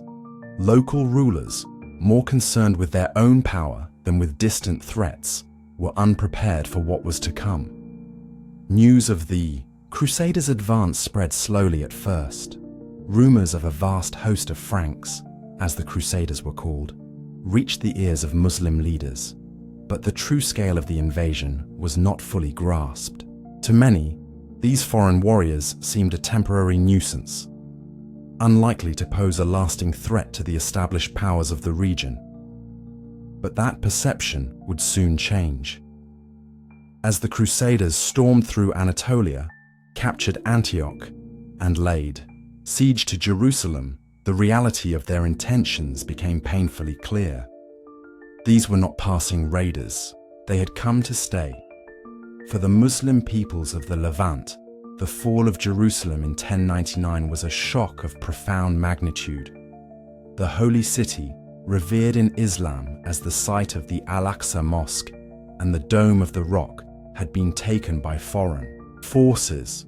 Reports of the massacre that followed, the slaughter of Muslims and Jews within the city's walls, spread rapidly, sowing fear and anger. To the Muslim eye, the Crusades were an invasion of sacred soil. The lands of Islam, long a tapestry of cultures and faiths, were now scarred by conquest. The invaders established new kingdoms, building fortresses and imposing their rule over cities that had once thrived under Muslim governance. At first, the response was fragmented. Muslim rulers quarreled among themselves, distracted by rivalries and local concerns. The Crusaders, exploiting this division, secured their foothold. But beneath the surface, a new resolve began to stir. The storm had arrived, and in time, it would awaken a powerful resistance. Jihad awakens. In the early years of the Crusades, the Muslim response was hampered by disunity. The once mighty Seljuk Empire was splintered. The Fatimid Caliphate in Egypt pursued its own ambitions, often at odds with the Seljuks. Local emirs and atabegs governed their territories with little coordination. Each sought to preserve his own power, even as the Crusader threat grew. But the loss of Jerusalem and the establishment of the Crusader states planted seeds of a deeper awakening. Across the Muslim world, scholars, preachers, and warriors began to call for a new response, one rooted in both faith and action. The concept of jihad, long a part of Islamic teaching, was revived with fresh urgency. More than a personal struggle for righteousness, jihad now became a collective call to defend the lands of Islam from foreign invaders. Mosques echoed with sermons urging resistance. Poets composed verses celebrating martyrs who fell in battle. Sultans and emirs began to recognize that their survival and the honor of Islam required unity. This revival of jihad was not merely about war. It was also about identity. The Crusades, by their very nature, framed the conflict in religious terms. The Muslim response, in turn, embraced both the sword and the scripture. Defending the Ummah, the global community of Muslims, became a sacred duty. Among the first to embody this renewed spirit was Zengi, the Atabeg of Mosul and Aleppo. In 1144, Zengi captured Edessa, delivering the first major Muslim victory against the Crusaders. His triumph sent shockwaves through both East and West. It proved that the Crusaders were not invincible, and that jihad could bear fruit. Zengi's example inspired others. His son, Nur ad-Din, continued the struggle, fostering alliances and promoting religious reform. Under his leadership, the call to jihad gained momentum, the fragmented Muslim world began slowly to knit itself together in common cause, and in the generation that followed, one man would rise to embody this spirit more fully than any other. Saladin's example. In the annals of the Crusades, no Muslim figure stands taller than Salah ad-Din Yusuf ibn Ayyub, known to the West simply as Saladin. Born in 1137 in Tikrit, Saladin was raised in a world shaped by both faith and the sword. Though of Kurdish origin, he rose through the ranks of the Muslim military elite, serving under Nur ad-Din before forging his own path. Saladin's rise to power was marked by both political acumen and personal piety. In 1171, he became the ruler of Egypt, ending the Fatimid Caliphate and restoring Sunni rule. From this base, he embarked on a mission to unify the Muslim world, a task as daunting as defeating the Crusaders themselves. Through diplomacy, marriage alliances, and military campaigns, Saladin brought Egypt, Syria, and parts of Mesopotamia under his control. His vision was clear: a united front to reclaim the lands taken by the Crusaders. Yet what set Saladin apart was not merely his skill as a leader. It was the character he displayed, a blend of humility, justice, and unwavering devotion. He was known for his generosity, even toward enemies. He respected treaties and spared civilians. His conduct won him admiration not only among Muslims, but also among his Christian foes. In an age often marked by brutality, Saladin's example shone brightly. The defining moment of his life came in 1187 at the Battle of Hattin. There, his forces decisively defeated the Crusader army, capturing King Guy of Jerusalem and many of the Latin nobility. The path to Jerusalem lay open. Later that year, Saladin entered the Holy City, not in vengeance, but in solemn triumph. He restored Muslim control over the city, ensuring the safety of its Christian inhabitants and protecting its holy sites. Saladin's victories inspired devotion throughout the Muslim world. His name became a symbol of pious resistance. Mosques rang with prayers of gratitude. Poets celebrated his deeds, but beyond the battlefield, Saladin's legacy was one of enduring hope. He embodied the ideals of jihad as a just struggle, not one of hatred, but of defense and dignity.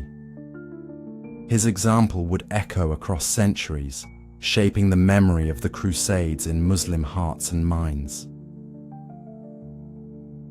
A long shadow. The Crusades left deep scars in the Muslim world. The wars brought devastation to cities and countryside alike. Lives were lost, communities were uprooted. The memory of the Crusader presence, of foreign armies occupying sacred lands, left wounds that would not soon heal. Yet the legacy of the Crusades was not solely one of pain. It also forged a spirit of resilience and cultural confidence that would shape Muslim identity for generations. The revival of jihad during the Crusades strengthened the sense of a shared Islamic community. It fostered unity among previously divided states. Scholars and leaders drew upon this experience to promote religious renewal and social reform. The Crusades also prompted advances in military organization, fortification, and strategy. The need to resist a determined and often well-equipped foe spurred innovation and cooperation. In the cultural realm, the Crusades reinforced pride in the richness of Islamic civilization. Muslim scholars, poets, and historians chronicled the era with clarity and purpose, ensuring that the lessons and the heroes of that time would be remembered, and remembered they were. To this day, the Crusades remain a potent symbol in Muslim thought, a chapter of history often invoked in discussions of East-West relations, of faith and identity, of resilience in the face of adversity. The shadow of the Crusades is long. It stretches across centuries, reminding both East and West of the complexities of their shared past. Yet amid the scars, there remains a deeper truth, that the human spirit, when guided by justice and wisdom, can endure even the darkest storms. And, in the story of the Crusades through Muslim eyes, we find not only the tale of invasion and resistance, but also a testament to the strength, faith, and dignity of a people who stood firm in defense of their world, and of the values that gave it life.